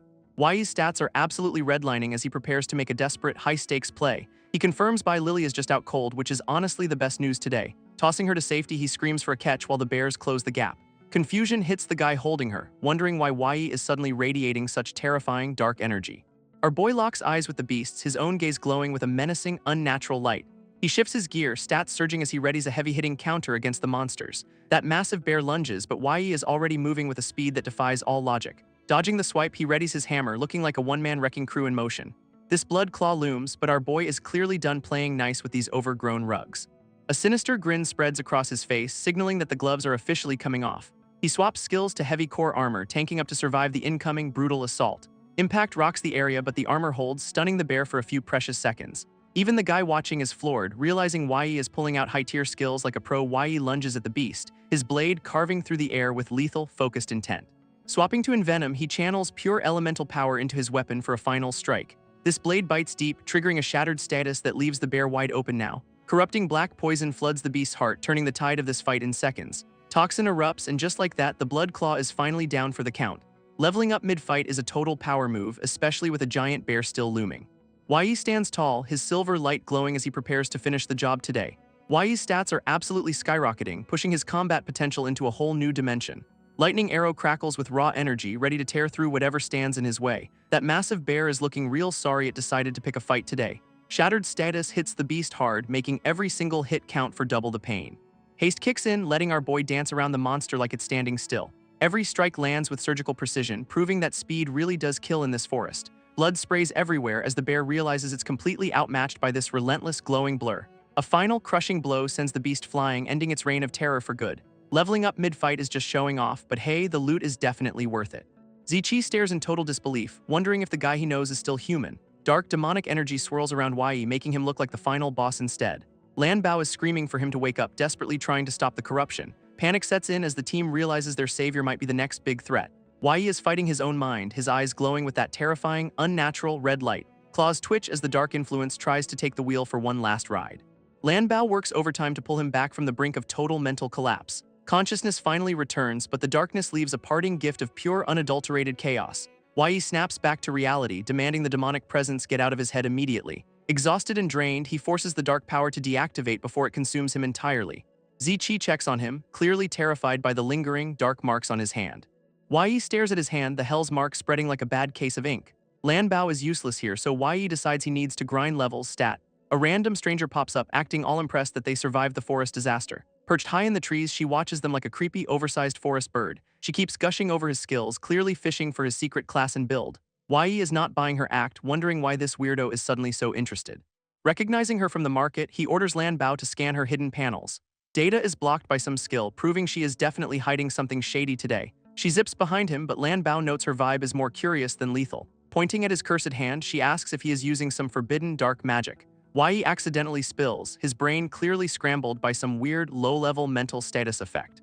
Lanbao works to purge the influence while she keeps digging for his secrets. Realizing she is using a manipulation skill, Wai gets annoyed at her sneaky tactics. He tries to shut her down, but she is relentless, acting like his new bestie. This guy with them starts sweating, finally placing where he has seen her before. Brandishing his blade, he demands to know who she is and why she showed up. She plays it cool, admitting she looks different now but is definitely here for him. Pulling out a drive, she reveals she hacked his old files on illegal smuggling. Panic hits the guy's face, his secret past suddenly becoming a very public problem. He lunges to grab the evidence, turning this awkward chat into a full-blown brawl. Wai is ready to throw hands, but this mysterious girl just wants to keep chatting. Recognition hits the guy like a freight train. She is Black Crow from Black Matter. That code name sounds like bad news, but she seems surprisingly chill about being exposed. Wai recalls the rumors about her underground trade network, and it's definitely not a charity. She waves off the hostility, claiming she's just here to drop some spicy, classified intel. A deal is on the table, and honestly, who can resist a shady forest bargain? She baits him with the truth about why those blood claw bears actually hunted them. Everything points to a setup, and Wai is starting to suspect their gear was sabotaged. That red crystal device is looking more like a beacon than a simple power source. She explains the hidden safety valve, a classic move for hiding high-tech, illicit tracking tech. Sure enough, the micro-component is sitting right there, glowing like a neon sign of guilt. Every single smuggled shipment she's ever tracked had this exact suspicious little piece inside it. Lanbao confirms it's a signal emitter, basically a dinner bell for every nearby monster. Realization dawns on the guy, his brother's death might have been a cold, calculated murder. She offers more juicy details provided Wai is willing to pay the right price. Payment is just some monster loot, but the guy is still reeling from the betrayal. They were forced to smuggle this junk just to survive, trapped by some powerful authority. She drops the bombshell that a top-tier guild leader is pulling all the strings here. This mysterious big shot is one of the 10 founders, basically a god among men. Wai is stunned that she knows the secret, leaving even Lanbao completely in the dark. Wai is reeling from the bombshell that a 10 founder might be pulling the strings. His contact admits these elites are basically gods with stats that make bosses look pathetic. Apparently the guild leader's specialty is finance, which sounds boring until you realize it's pure power. Processing this, Wai decides that staying away from these high-level monsters is the smartest move yet. He tells the crew to dump the black matter files and wash their hands of this. Before leaving, the contact tosses Wai a shiny new storage ring as part of their deal. Wai's eyes widen. This is not just any ring, it's a high-end, custom-made piece of tech. It's got built-in comms and optical mimicry, making him wonder if he's actually being bribed. Zichi insists on heading back to town, while Wai plans a detour to the city. Handing over a wristband for the family, Wai lets them keep the massive blood claw loot. This contact watches him go, clearly realizing this kid is way more dangerous than he looks. Suddenly, Pang Ming stumbles onto the scene, looking like he just went 10 rounds with death. He's shocked to see Wai alive, bragging about how his thick skin saved his own hide. Glad his buddy is not a corpse, the group prepares to head back to safety together. Before they split, the contact drops a final warning about Wai's dark, risky combat avatar. Wai plays it cool with a thanks, though he's definitely not missing the underlying shade. Watching them leave, the contact can't shake the feeling that Wai is destined for total chaos. They part ways in the sun-drenched forest, leaving the mystery of the founders behind them. Pang Ming and the others sprint off, eager to put this nightmare behind them for good. Offering to carry the wounded by Lily, Pang Ming takes charge to speed up their escape. Black Crow shuts down the chatter, her eyes narrowing with a sharp, warning glare. Ziqi looks totally lost, wondering if he just stepped on a massive landmine. Yi keeps his cool, offering to carry the still recovering Lily back to safety. Lily is clearly spiraling, questioning if they should just ignore this massive, looming conspiracy. She points out the terrifying scale of these monster-tracking devices hidden across human settlements. Yi realizes their past escape from Ringstar City was likely a calculated, sinister setup. Determined to stop being a pawn, he vows they will not be played again. Black Crow spots the Blood Claw corpse, immediately trying to haggle for the loot. She throws out a massive cash offer, acting like this is a once-in-a-lifetime deal. Yi brushes off the bribe, focusing on using his tech to hide his mark. With the Hell's Mark finally concealed, he eyes the beast for any remaining secrets. Black Crow freaks out as he draws his blade, demanding he stop the investigation. Lanbao detects a weird energy spike inside the bear, confirming something is wrong. Yi grins, realizing he's caught her in a lie and is ready to dig. Lightning crackles as he slices the beast open, exposing the hidden glowing tech inside. Shock hits him hard. That's no ordinary component, it's a high-tier specialized magic crystal. This crystal pulses with dangerous power, revealing the true source of the monster's rage. Meanwhile, a fancy guy in a monocle discusses Madame Dush's secret classified disappearance. He grills Mr. 11, who stays tight-lipped to avoid giving away any fatal flaws. Donghai keeps pushing for answers, clearly playing a high-stakes game of political cat-and-mouse. Yi realizes the deal is dead, and finding that world fragment just got way harder. Trapped in a room with two high-level goons, he needs a quick exit strategy. Donghai excuses himself for a call, leaving Yi to plot his next tactical move. Those bodyguards are absolute tanks, so taking them both at once is a total death wish. Our boy decides to pick them off one by one, assuming he survives the wait. Suddenly, the goons are ordered to stand down, leaving Yi confused by the sudden shift. Donghai announces the arrival of Madame Dusha, the big shot everyone is terrified of meeting. This doors swing open, revealing a mysterious lady who clearly owns the entire room. Madame Dusha enters, looking like she's here to buy the city and fire everyone. Donghai plays the charming host, though he's clearly sweating under her intense, icy gaze. She dismisses rumors of her disappearance as mere gossip, blaming it on some romantic drama. Madame Dusha calls out Donghai for his nosy behavior, putting him right back in place. Yi uses Lanbao to scan her, finally piercing through her fancy, magical light shroud. This scan reveals her true identity as Black Crow, the same person he just met. It turns out Madame Dusha and Mr. 11 are old acquaintances, making this even messier. She confirms she personally handed the goods to him, owning the whole shady setup. Madame Dusha claims she just loves helping powerful people, which is code for total manipulation.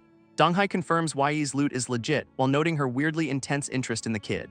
She demands another favor, handing over a request that Yi definitely cannot refuse today. Yi wonders if she's testing him, knowing full well she started this entire chaotic mess. Donghai finally acknowledges Yi's raw power, dropping the act to offer a formal apology. Cash hits the account instantly, proving that even shady elites respect a heavy hitter. Yi takes the payout, but he knows this lady is just dragging him deeper. Madame Dusha pivots, casually asking Donghai to let her friend join the upcoming tournament. Donghai agrees with a smile, clearly thinking Yi is just another pawn to exploit. Yi plays dumb, needing the lowdown on this so-called elite assembly before jumping in. Turns out it's an Apex Guild Arena tournament, basically a meat grinder for high-level talent. Entry is restricted to C rank and above, keeping the riffraff out of their private brawl. Winners stay in the ring to face the next challenger, a brutal, endless survival gauntlet. Madame Dusha teases the massive rewards, knowing exactly how to bait a hungry survivor. Winning a streak grants access to the Apex Vault, home to artifacts money can't touch. Yi's eyes light up. This is his golden ticket to the tower's restricted upper levels. Getting to the summit is impossible otherwise, making this tournament a mandatory high-stakes death trap. Lanbao confirms the world fragment is likely stashed there, locking in their dangerous plan. Doubts creep in though as Yi wonders what Black Crow is actually playing at here. She hides behind her fan, looking like the ultimate mastermind of this entire mess. Donghai watches them both, completely oblivious to the fact that he's the odd man out. He activates his iridescent star skill, a fancy way to judge people by their aura. Colors reveal true temperaments: red for rage, orange for ego, and purple for pure cunning deceit. Madame Dusha glows purple, but Yi senses something off. She's hiding way more than just malice. Donghai is losing his mind over Yi's weird, transparent aura. The guy is a total enigma. He decides the elite assembly is the perfect stress test to see if Yi actually delivers. With the clock ticking, Donghai herds them toward the tournament venue like a nervous, fancy shepherd. He gestures toward the elevator, playing the perfect host while hiding his own greedy, calculating agenda. Madame Dusha agrees to the plan, and Yi just nods along, keeping his cards close. They pile into the lift, leaving the goons behind as they head for the 9th floor. Once the doors shut, Madame Dusha drops the act and demands the favor she's owed. She knows Yi clocked her identity early, but she's clearly impressed by his sharp, survivalist instincts. Her request is a doozy, a 7-match winning streak to snag some rare, magical liquid. Yi stares back, wondering why this lady is so obsessed with a random bottle of water. She pulls up a holographic map showing him exactly where the loot is stashed away. That treasure vault is deep in the tower, making this a high-stakes heist disguised as sports. Yi points out the obvious danger. This tournament is a meat grinder for anyone with a pulse. Madame Dusha snaps back, insisting he wins because that crystal water is her absolute non-negotiable priority. She reminds him he already survived the blood claw, so stop acting like a total amateur. Our boy realizes that if he grabs the item, he's got the ultimate leverage for later. They stand in the elevator, a pair of schemers plotting a heist right under Donghai's nose. Donghai watches them from the side, sensing their weird, tense dynamic is definitely not normal. This lift finally dings, dumping them right into the heart of the chaotic, high-level tournament zone. Madame Dusha gives a final, sharp look, and Yi prepares to enter the absolute chaos. This third elite assembly kicks off, and the crowd is already losing their collective minds. A host introduces the big shot director Donghai, who clearly loves the sound of applause. Walking in with Madame Dusha and Yi, Donghai plays the charming host to the masses. Random spectators drool over Madame Dusha, completely missing the dangerous vibe she's radiating right now. Other teams spot Yi, wondering who this mysterious kid is and why he's tagging along. A rival team leader spots Yi, already dreaming of crushing him for a quick ego boost. He promises his partner he'll make Yi beg, clearly underestimating who he's actually dealing with. Yi stays focused, knowing he just needs a solid performance to survive this meat grinder. Donghai takes the stage, announcing he's running the show while the real boss is away. He starts droning on about the rules, acting like this is a polite, civilized garden party. This tournament is a brutal king of the hill setup: win 7 times or go home. Winning that streak unlocks the Apex Vault, which is basically a treasure chest of broken gear. Some random team leader calculates the loot value, eyes wide at the potential 10 million payout. Hua Ling calls out the difficulty, knowing 7 straight wins is a total suicide mission. Donghai clarifies the fairness rules, pretending he cares about balance in this rigged death match. Madame Dusha leans in, reminding Yi that he owes her a favor, no backing out now. Yi knows the stakes. The crystal water and the world fragment are both on the line. He steels himself, realizing he needs to blitz through this tournament before things get messy. This host announces a lottery to pick the first defender, keeping the tension at max. Excited fighters scream for their chance, totally unaware they're just cannon fodder for the elites. This stage is set for a brutal showdown between the mysterious 11 and Zai Jin. Spectators are losing their minds, wondering how this random nobody got a spot in here. Yi keeps his cool, knowing this setup is exactly the kind of chaos he needs. Donghai watches with that smug monocle, clearly hoping to see the kid get absolutely wrecked. A new host takes the mic, ushering Donghai away so the real carnage can finally start. Confusion ripples through the crowd when the system fails to pull up 11's basic stats. Stepping into the spotlight, Yi decides to handle his own introduction with a cold stare. Behind the scenes, he swaps his skills, trading flashy light for something much more deceptive. Cloaked in layers of digital armor, he locks in his fake identity to keep everyone guessing. Madame Dusha watches him, genuinely shocked that he managed to pull off such a slick move. Looking like a total pro, Yi draws his blade and prepares to dismantle his first opponent. Chai Jin launches himself into the arena, eager to show off his fancy Gale Shadow style. Speed is his game, and he's banking on that wind cloud step to overwhelm the kid. Lambo analyzes the incoming threat, instantly mapping out the flow of the opponent's energy. Yi stands his ground, watching the blur of motion as his rival tries to get cute. Adapting to the pace, he readies his counter, feeling the system sync perfectly with his instincts. Lambo flags the incoming strike, giving Yi the exact window he needs to strike back. With a single, precise motion, he slices through the defense, catching Chai Jin off guard. This rival hits the floor hard, clutching his arm as the reality of defeat sets in. Poison surges through the wound, shutting down his movement and ending the fight in seconds. Yi forces a quick surrender, his blade glowing with a lethal, purple-hued promise of pain. Spectators are losing their minds, wondering how this random kid just nuked a skilled fighter. Lanbao confirms the poison did the heavy lifting, making the win look way too easy. This host announces the open challenge phase, officially turning this arena into a total bloodbath zone. Rival teams watch from the stands, debating if Yi is actually a threat or just lucky. A new challenger steps up, sneering at Yi like he's already won the entire tournament trophy. Zhang Tianyu struts onto the stage, clearly loving the sound of his own arrogant, hollow voice. He claims Yi is not qualified to stand there, acting like he's the main character of reality. Yi stays stone cold, already scanning the guy's stats to see if he's actually worth the effort.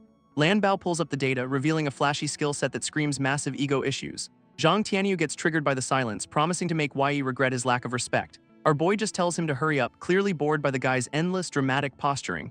This crowd gasps, shocked that anyone would dare talk back to the Apex Guild's golden boy. Everyone knows Zhang Tianyu is a monster, having soloed a C1 rank boss just last week. Critics in the stands mock Yi's gear, convinced he's about to be turned into absolute paste. Zhang Tianyu dreams of his future leverage, completely oblivious to the fact he's a total clown. He draws his glowing blade, ready to serve up a lesson in humility he cannot afford. This host signals the start, and the arena atmosphere shifts from hype to pure lethal intent. Zhang Tianyu activates his elemental buffs, thinking he's about to show the kid real power. A massive burst of energy erupts, but Yi is already moving to dismantle his fragile ego. Pink energy blasts tear through the arena, leaving nothing but scorched earth behind. Yi dodges the chaos, his movement fluid as he avoids the lethal, glowing streaks. Lanbao analyzes the threat, noting the massive damage but the guy's terrible, sloppy aim.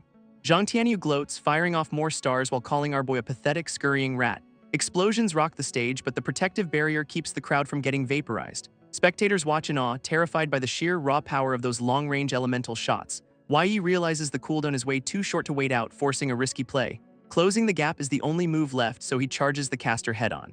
Zhang Tianyu smirks, thinking the kid is just walking into a death trap, totally clueless. A golden shield snaps into place, blocking the strike and leaving Yi's blade useless. That magic crystal barrier is a nightmare, and Yi knows his poison will not cut it. Zhang Tianyu prepares a targeted skill, ready to punish the kid for his reckless charge. With a twisted grin, he unleashes his ultimate attack, convinced the match is already over.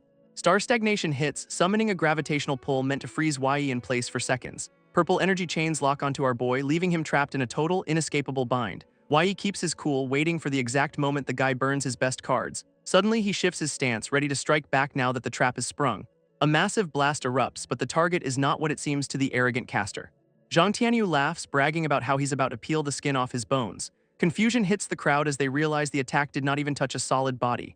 Yi's attack lands, but it's just a clever illusion. The guy is playing mind games. Zhang Tianyu loses his cool, confused why a supposed Flora warrior is using cloud techniques.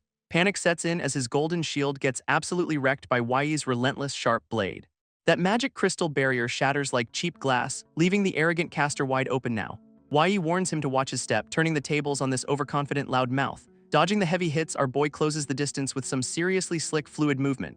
A massive summoned worm erupts from the ground, shaking the entire arena to its core. Zhang Tianyu is reeling, shocked that he's actually fighting a rare dual-branch class powerhouse today. Yi activates his wind cloud step, making it clear he's done playing nice with him. Screaming for mercy, the golden boy realizes he's way out of his depth against Yi. A brutal strike connects, sending the rival flying as the crowd watches in total disbelief. Yi keeps the pressure on, dismantling his opponent with a flurry of precise, lethal strikes. That giant worm slams down, but our boy is already long gone, avoiding the impact. Supporters in the stands are losing their minds, watching their champion get absolutely dismantled here. Everyone is stunned by the raw power on display, realizing Yi is a total beast. Zhang Tianyu lies in the rubble, his ego and his face both completely smashed in. Our boy stands tall, deciding to spare the guy just to avoid unnecessary guild drama. Lanbao confirms the analysis is complete, handing Yi some sweet, stolen new skill data. This host announces the upset of the century, confirming the fall of the apex star. Spectators whisper in awe, realizing they just witnessed a rare dual-branch prodigy in the flesh. Yi notices the Black Crow has vanished, signaling he needs to speed up the pace. System scans show the crowd is hesitating, so Yi decides to stir the pot instead. Calling out the so-called elites as total frauds, he demands someone who can actually fight. Rival teams get triggered by his arrogance, shouting that a dual-branch class is not automatically invincible. Angry challengers swarm the stands, eager to teach the kid a lesson about respecting his elders. Yi admits he'd never draw this much heat if he was not hiding behind a fake identity. Chaos erupts as everyone wants a piece of him, but he just wants to keep moving. With his analysis system ready, Yi prepares to dismantle whoever is dumb enough to step up. Glowing with power, he stands ready to turn this entire arena into his personal training ground. Director Donghai watches from the VIP room, impressed by the kid's dual-branch skill set and style. Chennan drops by to grill Donghai, wondering why he's not out hunting the golden beast. Complaining about his punishment, Chennan vents his frustration while watching the tournament on screen. Chennan eyes Yi with interest, asking for the background on this mysterious, skilled combatant. Donghai admits he's suspicious, noting that Yi claims to have no team despite his obvious talent. Suggesting they just recruit the kid, Chennan thinks he's a massive upgrade over the losers. Donghai shows off a stolen magic crystal, wondering why Chennan does not just take the upgrade. Refusing the flashy gimmick, Chennan insists that true powerhouses do not need to rely on gear. They both agree that Yi is hiding something, given how he handled that previous tough fight. Chennan gets a wicked grin, deciding he'll head down to test the kid's limits personally. Meanwhile, Yi effortlessly secures his third win, leaving the crowd stunned by his sheer, stylish dominance. Yi crushes another opponent, his fourth win in a row, leaving the crowd totally stunned. Lightning-fast reflexes help him spot a sneaky clone, securing his fifth victory with ease. Flame shadow techniques do not stand a chance against his relentless pace, netting him win number 6. That announcer is losing her mind, screaming about how this kid is absolutely wrecking everyone. His latest rival just throws in the towel, admitting defeat before things get truly ugly. Panic spreads through the stands as every big-name team leader bites the dust one by one. Spectators are questioning reality, wondering how one guy can have such insane top-tier combat awareness. Nobody left in the C-rank bracket even wants to step up to this absolute monster. Lanbao hands over the loot, and Yi happily pockets a fresh haul of stolen skills. Silence fills the arena as the host desperately begs for someone to challenge the undefeated. Cowardly teams in the stands decide it's better to just sit this one out entirely. One guy in the crowd is actually sweating, terrified someone else might steal his spot. Finally, a challenger emerges from the tunnel, looking for a fight to satisfy his ego. Yi glances over, curious to see if this newcomer is actually worth the extra effort. His hands are itching for a real scrap and he's ready to test his limits. Nothing else matters but the thrill of the hunt and he's locked in for battle. This crowd gasps in shock, recognizing the newcomer as someone way out of his league. Yi scans the guy's stats, his eyes widening as he realizes the massive power gap. Cheon steps up, a B-rank powerhouse who just wants to smash something for fun. Green energy explodes across the stage, signaling the start of a truly brutal, high-stakes showdown. Yi drops the ultimate ultimatum, telling his opponent that survival is strictly a personal problem. That bulky challenger activates a stat-matching buff, clearly thrilled to finally have a real challenge. Dust kicks up as the guy lunges, his confidence radiating like a neon sign in dark. Yi does not blink, meeting the charge with a glowing blade and a promise of pain. Sparks fly as their weapons collide, the sheer force of the impact shaking the arena. Brutal pressure forces the challenger back, his smug expression starting to crack under the heavy strain. Yi keeps the momentum, his movements precise while the opponent struggles to find a solid footing. A desperate parry barely saves the guy from a clean hit, but he's already losing ground. Gritting his teeth, the challenger claims he almost had him, a classic case of delusional thinking. Yi shuts that talk down, weaving through the defenses with a lethal, calculated strike of steel. Desperation sets in as the rival demands more power, ignoring the fact he's totally outclassed. Another massive clash erupts, sending shockwaves through the stage and leaving the crowd absolutely breathless. Laughing like a maniac, the challenger begs for 300 more rounds of this absolute beating. Yi checks his system, realizing he's got enough juice to end this charade right now. Confusion flashes across the rival's face as the environment suddenly shifts against his favor. Purple energy surges, locking the guy down with a nasty skill that stops him cold. Panic hits the challenger, his eyes wide as he realizes he's trapped in a skill loop. Silver lightning crackles around Yi, turning his blade into a glowing, high-voltage nightmare for the guy. Swapping skills on the fly, our boy prepares the finishing move while the rival looks lost. Willpower flares up as the guy tries to break free, but the end is already written. Cheon screams in pure frustration, his defenses crumbling under the relentless, crushing pressure. Yi does not hold back, unleashing a final devastating blast to seal his opponent's fate. Blinding light erupts as the two forces collide, shaking the very foundations of the arena. Thorns vanish into thin air, leaving the crowd gasping as they wonder who actually survived. Spectators scramble to see the aftermath, their eyes glued to the center of the stage. Dust settles to reveal the two fighters, one standing tall while the other hits rock bottom. Confusion ripples through the stands, with onlookers struggling to process the sudden, shocking turn of events. Panic spikes when someone notices the blood, realizing the B-rank powerhouse is actually seriously hurt. Cheon stares at his own hand, dripping with crimson, stunned by his own defeat. Yi feels the brutal drain of his power, his body hitting a wall of exhaustion. Pulling himself together, he hides his fatigue, knowing he cannot show weakness to these vultures. Cheon grins through the pain, clearly impressed by the kid who just wrecked him. Yi keeps his guard up, wondering if this guy is actually insane for enjoying the beating. Laughing off the injuries, Cheon acts like he just had the time of his life. This announcer confirms the upset, declaring Yi the winner after that brutal, high-stakes display of skill. Cheers erupt for the new local celebrity, but Yi only cares about collecting his prize. Cheon hands over the glowing crystal, looking like he's already dreading the coming headache. Scratching his head, the loser worries about explaining this massive failure to his guild leader. Lambo scans the mysterious artifact, warning Yi that its energy is way beyond normal. Yi prepares for his next move, ready to infiltrate the vault and claim his reward.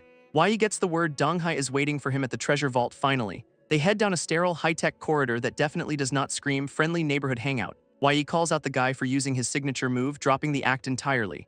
Cheon talks about a copy beast, fishing for info on Yi's own weird powers. Realizing he's been played, Yi demands to know why they are not at the vault yet. Cheon just smirks, acting like he's the one in control of this little trip. Suspicion hits hard because this hallway is clearly not an elevator, just a dead end. Cheon pulls out a fancy card, scanning it to bypass the security gate's lock. A warp channel rips open, and Yi is left wondering what kind of tech this is. This portal swirls with raw energy, looking like a shortcut straight into a massive headache. Yi is stunned that such high-end travel tech is actually being used right here. Cheon explains it's just a small-scale version, restricted to the tower's own internal network. Apparently, warp tech was just a pipe dream before the world went completely off rails. Yi wonders if the Apex Guild is hoarding this tech or if something else happened. Time is ticking, the portal only stays open for 30 seconds, so move it already. Lambo chimes in, urging Yi to jump through and see what's on the other. Our boy decides to roll with it, trusting his gut to handle whatever comes next. Everything he's doing is just to get closer to that elusive, game-changing world fragment. Yi dives into the stream, soaring past the tower's floors like a high-speed ghost. He zips through the building's levels, completely bypassing the security of this entire massive structure. Yi drifts through the shimmering warp channel, eyes locked on the massive black sphere ahead. Energy readings spike as he realizes that ominous sphere is actually the target he needs. Landing with a jolt, he stabilizes himself while the residual warp energy fades away completely. Lambo confirms the system resonance, identifying the sphere as the elusive world fragment at last. Cheon mocks his shaky legs, clearly enjoying the sight of a powerhouse struggling with travel. Brushing off the jab, Yi regains his composure and scans the strange, high-tech surroundings with suspicion. Donghai steps into view, welcoming them to the legendary treasure vault with a smug, polished grin.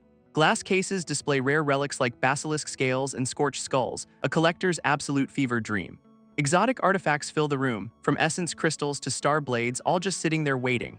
Donghai explains the layout, claiming the guild's collection is so massive they needed a dedicated vault. Leveling up from the sheer proximity to such wealth, Yi realizes the Apex Guild is loaded. They reach the central platform, overlooking a sprawling, multi-tiered maze of priceless, glowing loot containers. Donghai gestures toward a specific display, asking if that's the item our boy came here for. Inside sits the Holy Crystal Stone, a rare B-rank relic that drips life-saving magical water. Yi pockets the glowing stone, noting its healing properties while Donghai watches him with calculated interest. Mentally checking his priorities, Yi decides to keep the stone, hoping Black Crow stays out of sight. Donghai probes for a reaction, wondering if the kid is actually satisfied with his chosen prize. Dropping the pleasantries, Donghai makes his move, inviting Yi to join the prestigious Apex Guild. Realizing the tournament was just a glorified recruitment drive, Yi sees through the corporate charade instantly. Refusing to link up with the dangerous 10 Swords, he weighs the offer of extra loot. Cheon tries to recruit Yi, promising him a spot as a top combat core. Yi shuts that down instantly, valuing his freedom way more than some corporate guild badge. Donghai steps in with a fake smile, begging the kid to reconsider the massive resources. Ignoring the sales pitch, Yi walks off to claim his reward, leaving them totally stunned. Silence hangs heavy between the two guild members as they watch him walk away alone. Cheon asks if he saw anything suspicious, but the answer is a flat nothing. Frustrated, Donghai admits his fancy eye skill failed to track the kid's actual power level. That a rank artifact is supposed to see through any disguise, yet it's completely useless here. Cheon suggests a violent interrogation, paranoid that Yi might be a spy for rivals. Caution wins out, as Donghai worries about the guild's reputation if they get it wrong. Keeping him close until the guild master returns becomes their new, desperate game plan instead. Yi smirks, knowing his system blocked their pathetic attempt to probe his real identity. Lambo reminds him that without the access pass, the warp channel remains totally locked. Scanning the vault for a solution, Yi spots something interesting hidden among the rare loot. A new skill crystal catches his eye and he's ready to snatch it up immediately. While he browses, a mysterious object in a nearby display case starts shaking like crazy. That stone egg is vibrating with intense energy, clearly reacting to Yi's presence right now. Outside, Cheon gets impatient, wondering why the kid is taking so long to choose. Yi finally emerges from the vault and they immediately demand to see his chosen prize. He shows them a handful of beans, hiding his true haul behind a casual shrug. Cheon is fuming, calling Yi out for grabbing nothing but a handful of beans. That fancy guy in the suit suggests they head to the 6th floor for now. Yi plays it cool, asking to get a quick look at that warp channel pass. Cheon looks annoyed, wondering why the kid is suddenly so obsessed with their security. Yi feigns interest in the tech while his system starts scanning the nearby energy source. Acting like a total nerd, he begs for a peek to satisfy his technical curiosity. Cheon shrugs, figuring a quick look will not hurt, but he's still acting super suspicious. Warning the kid that he's an outsider, he holds the pass up for inspection anyway. Lambo works its magic, successfully analyzing the pass and meeting all the skill requirements. Yi acts like he's bored, telling them he's finished and ready to leave this place. Suddenly, a massive explosion rocks the tower, shaking the entire structure to its very core. Cheon and his partner panic, completely blindsided by the sudden, violent breach of security. Alarms blare as the vault platform turns into a death trap, forcing everyone to scramble. Debris rains down while the two guild members desperately try to find a safe exit. Cursing their luck, they wonder who would dare attack the heart of the tower now. Yi keeps his cool, telling them to watch their backs while he makes his move. Popping a quick snack to boost his power, he realizes this chaos is his chance. Everything is falling apart, but our boy is already calculating his next high-speed escape route. Lambo screams that the warp channel is failing, urging Yi to act right now. Activating his star prayer skill, he locks onto the pass to secure his final escape. Yi successfully swipes the access pass, his system confirming the prayer actually worked out. Moving fast, he hits the security console to bypass the lock before anyone notices. A warp channel flickers to life, but the energy levels are looking dangerously unstable. This portal starts failing, leaving Yi to jump through just as the connection snaps. Back in the vault, the guild members panic as the warp channel suddenly activates. Donghai realizes the energy spike means trouble is brewing on the 26th floor. Cheon loses his pass, forcing the duo to scramble for a backup plan. Their attempt to open a new channel fails, leaving them trapped in the vault. Donghai stares at the chaos, realizing they are stuck while the tower literally crumbles. On the other side, Yi barely survives the collapse of the unstable warp channel. Escaping the inferno, he realizes he was seconds away from being vaporized in there. Luck is on his side, as the destroyed channel ensures no one can follow. Clutching the mysterious egg, he realizes this thing is the true source of chaos. Another massive explosion rocks the corridor, forcing him to take cover behind a wall. Peeking around the corner, he spots a high-stakes standoff happening in the next room. A glowing barrier protects a group from the fire while a thief holds the sphere. This guild leader screams at the traitor, demanding the return of their precious black sphere. Yi watches from the shadows, listening as the thief casually negotiates for the loot. His system scans the thief, revealing her true appearance hidden behind a light mist. This thief demands 10 billion for the sphere, turning this entire disaster into business. This Apex research team is sweating bullets, wondering why Li Mao is taking so long. Jia Li, the team leader, loses his cool and threatens to fire everyone for gossiping. Suddenly, Li Mao pops out of the restroom with a cheerful wave, completely oblivious. Enraged by the delay, Jia Li grabs him by the collar, ready to explode. After a harsh warning to get lost, Li Mao just nods, playing the perfect coward. In reality, Yi is using his light mist skill to maintain his perfect undercover disguise. With the team heading to the containment floor, he knows his long stakeout is paying off. Securing the black sphere means leverage, and that means finally buying his own sweet freedom. They step through the warp portal, leaving the mundane world behind for high-tech madness. Jia Li barks orders to stay sharp, unaware he's leading a wolf into the fold. Standing guard at the gate, Jia Zifeng halts the group with a grumpy, suspicious glare. This old guy is the official guardian of the black sphere, and he's not budging. Desperate, Jia Li tries to bribe his own uncle with 5 million in magic crystals. Yi watches closely, knowing this guardian is a powerhouse who uses dangerous four-symbols arts. Seeing the bribe, Jia Zifeng's greed kicks in and he decides to bend the rules. With a smug nod, the guardian agrees to let them pass into the restricted zone. They march down the sterile, high-tech corridor, moving deeper into the heart of the tower. Jia Li keeps whining about his research struggles, oblivious to the threat walking beside him.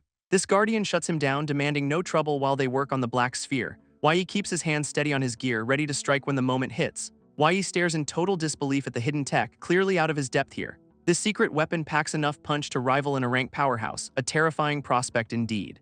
Barked orders snap him back to reality, forcing our boy to hustle for his cover. Deep in the facility, the team finally reaches the legendary black sphere, glowing with malice. Pure shock hits Yi as he realizes the sheer scale of the energy trapped inside. Everyone gathers around the containment unit, eyes wide at the sight of their ultimate prize. Magnetic fields hum with lethal intensity, keeping the volatile sphere from tearing the room apart. Red crystals begin their strange transformation, feeding off the sphere's raw, unstable power output now. Jia Li gets way too excited about the research, ignoring the obvious danger signs ahead. Commands fly as the team scrambles to adjust the field, completely oblivious to the threat. Yi gets saddled with the grunt work, acting like a total amateur to stay hidden. Playing the coward, he agrees to handle the data while the others do the heavy. Running off to his station, he prepares to sabotage the entire operation from the inside. Admitting he's no scientist, he leans into his true talent for breaking things with style. Lightning arcs across the chamber as the sphere starts reacting to his subtle, calculated interference. Jia Li remains smugly confident, unaware his precious experiment is about to go completely sideways. Second uncle questions the safety, but the team leader insists his simulations are totally foolproof. Alarms scream as the pressure spikes, turning their brilliant research into a ticking time bomb. Chaos erupts when the containment fails, leaving Jia Li scrambling for his missing data analyst. Realizing Yi has vanished, the team panics as the whole lab begins to fall apart. Absolute chaos erupts as the tower's core goes critical, shaking the very foundation. This guardian scrambles to deploy a defensive barrier, shielding the team from searing flames. Screaming for a fix, the leader demands action while the facility turns into scrap. Desperate, the tech guy plans to dump the energy flux, unaware of the collateral damage. Lightning arcs wildly through the chamber, signaling the total collapse of the containment field. Explosions rip through the treasure vault, leaving everyone scrambling for their lives in terror. Warning systems blare as the black sphere loses power, creating a perfect window for theft. Yi lunges for the prize, snatching the sphere right out of the unstable energy field. Stunned, the guardian demands to know who dared to swipe their precious, glowing black sphere. Realizing he's holding the tower's literal heart, Yi grins, knowing this payday is absolutely massive. Enraged, the guardian unleashes a freezing dragon breath, intent on turning the thief into ice. Dodging the frost with ease, Yi taunts the old man, feeling untouchable in his cloak. Sprinting toward the exit, he knows that reaching the door means total, permanent freedom. A bullet whizzes past his head, forcing him to realize his cover is completely blown. Turning back, he mocks the team for their pathetic aim, clearly enjoying the high-stakes chase. This leader points his gun, screaming about stolen honor while looking like a total clown. Suddenly, the guardian hits him with a spirit tiger, trying to lock his movement down. Feeling the spectral beast inside, Yi realizes he's been tagged with a nasty control skill. Tossing a red crystal as a distraction, he bolts, refusing to stick around for dinner. This guardian spots the explosive magma bomb, realizing too late that he's been played again. This lab turns into a total inferno, forcing the guardian to shield his team. Yi kneels amidst the chaos, clutching the black sphere like a golden lottery ticket. Struggling against the guardian's mental lock, he prays his boots have one last dash. Apex guild members scream for their stolen loot, completely losing their minds in panic. Yi plays the ultimate troll, offering to return the sphere for 10 billion credits. That smug guardian laughs, claiming his mental trap makes any escape attempt totally impossible. Our boy is not buying the hype, dropping his price to 9 billion for quick cash. Threatening to let an accomplice snatch the prize, he keeps the pressure on them. This old man scoffs at the bluff, convinced no one else could possibly be here. Suddenly, the team spots real intruders, realizing why he was not lying about his backup plan. Three mysterious cloaked figures storm the room, turning the standoff into a three-way brawl. Yi is just as shocked as they are, realizing his fake bluff actually manifested. This guardian summons a massive spirit dragon, ready to crush everyone in his path. Ice spikes erupt from the floor, shattering the room and creating total, blinding chaos. Frustrated by the clones, the guardian wonders where his original target actually vanished to. Realizing he's been played, the old man vows to hunt the thief down personally. Yi makes his move, sprinting away under the cover of a mysterious, glowing companion. Stunned by the sudden invisibility, he wonders how his new ally pulled that off. That strange egg is the secret power source, masking their presence from the guards. This mysterious stranger demands the sphere, leaving Yi completely confused by this sudden turn. Yi realizes his mysterious companion is also hunting for the coveted black sphere. A tense negotiation begins as he offers her an escape route for the loot. She refuses to hand over her leverage, doubting his promises are worth anything at all. His system flags her anxiety, confirming she is lying about her true intentions here. Suddenly, the caster triggers a nightmare erosion, hitting her with a painful, magical backlash. Yi watches as her light mist disguise flickers and dies, exposing her true self. Desperate to survive, she finally begs him to make a deal for her life. He stays focused on the prize, knowing her dire situation is his golden opportunity. She signs a magic contract, binding them together under threat of severe internal injury. Now stuck in a sealed room, they assess their bleak chances of getting out. Yi decides to stash her somewhere safe while he handles the heavy lifting ahead. Holding the black sphere, he marvels at how easily he secured this world fragment. His system warns against absorbing it yet, so he prepares to flee the area. They scan the room for an exit, finding only a digital grid of walls. A concrete barrier blocks their path, hiding the only way down to the ground. Strategy shifts as they realize the elevator shaft is their last hope for escape. Yi hands her a high-explosive magma bomb, hoping it helps them blast through obstacles. Their lives are now officially linked by the contract, but the hard work remains. She fears the arrival of reinforcements, hoping they stay away long enough to vanish. Yi ponders her cryptic warning about them, knowing whatever is coming spells total disaster. Yi weighs the risks of a massive explosion just to blast through this thick wall. Turning to his mysterious egg companion, he checks if they are on the same page. That adorable egg shakes twice, signaling it is totally down to hop into his ring. Yi is stunned to find his new pet actually knows how to use group concealment skills. Suddenly, his system screams a warning about an incoming attack, forcing him to react instantly. A massive blade descends from above, nearly turning our boy into a human kebab. Yi barely dodges the strike, feeling the sheer force of the impact rattle his bones. Another lethal horizontal slash follows, making him realize he is in way over his head. Dodging again, he narrowly avoids being sliced in half by the relentless high-tech machine. A stray spark catches his arm, proving that even a near miss here is still painful. Watching the wall get shredded like paper, he knows one direct hit means total game over. This machine locks onto him with a cold, robotic target, marking him for immediate termination. Scanning the threat, Yi realizes he is facing a giant Orank mech with insane stats. Frozen in a block of ice, the researchers watch the chaos, helpless to do anything.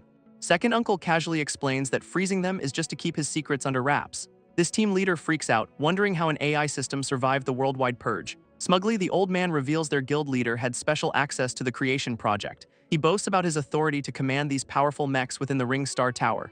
These machines are linked to the sphere, meaning they can track any thief anywhere. Terrified, the leader realizes he just learned way too many secrets to stay alive. That old man locks onto Yi, convinced the rat has finally run out of road. Cornered by two massive mechs, our boy looks like he's about to become scrap metal. This giant machines loom over Yi, their cold steel blades ready to end his run. Panic sets in as he realizes his own power is drained, leaving him totally defenseless. Lambo pops up with a cheeky solution, ready to flip the script on everyone.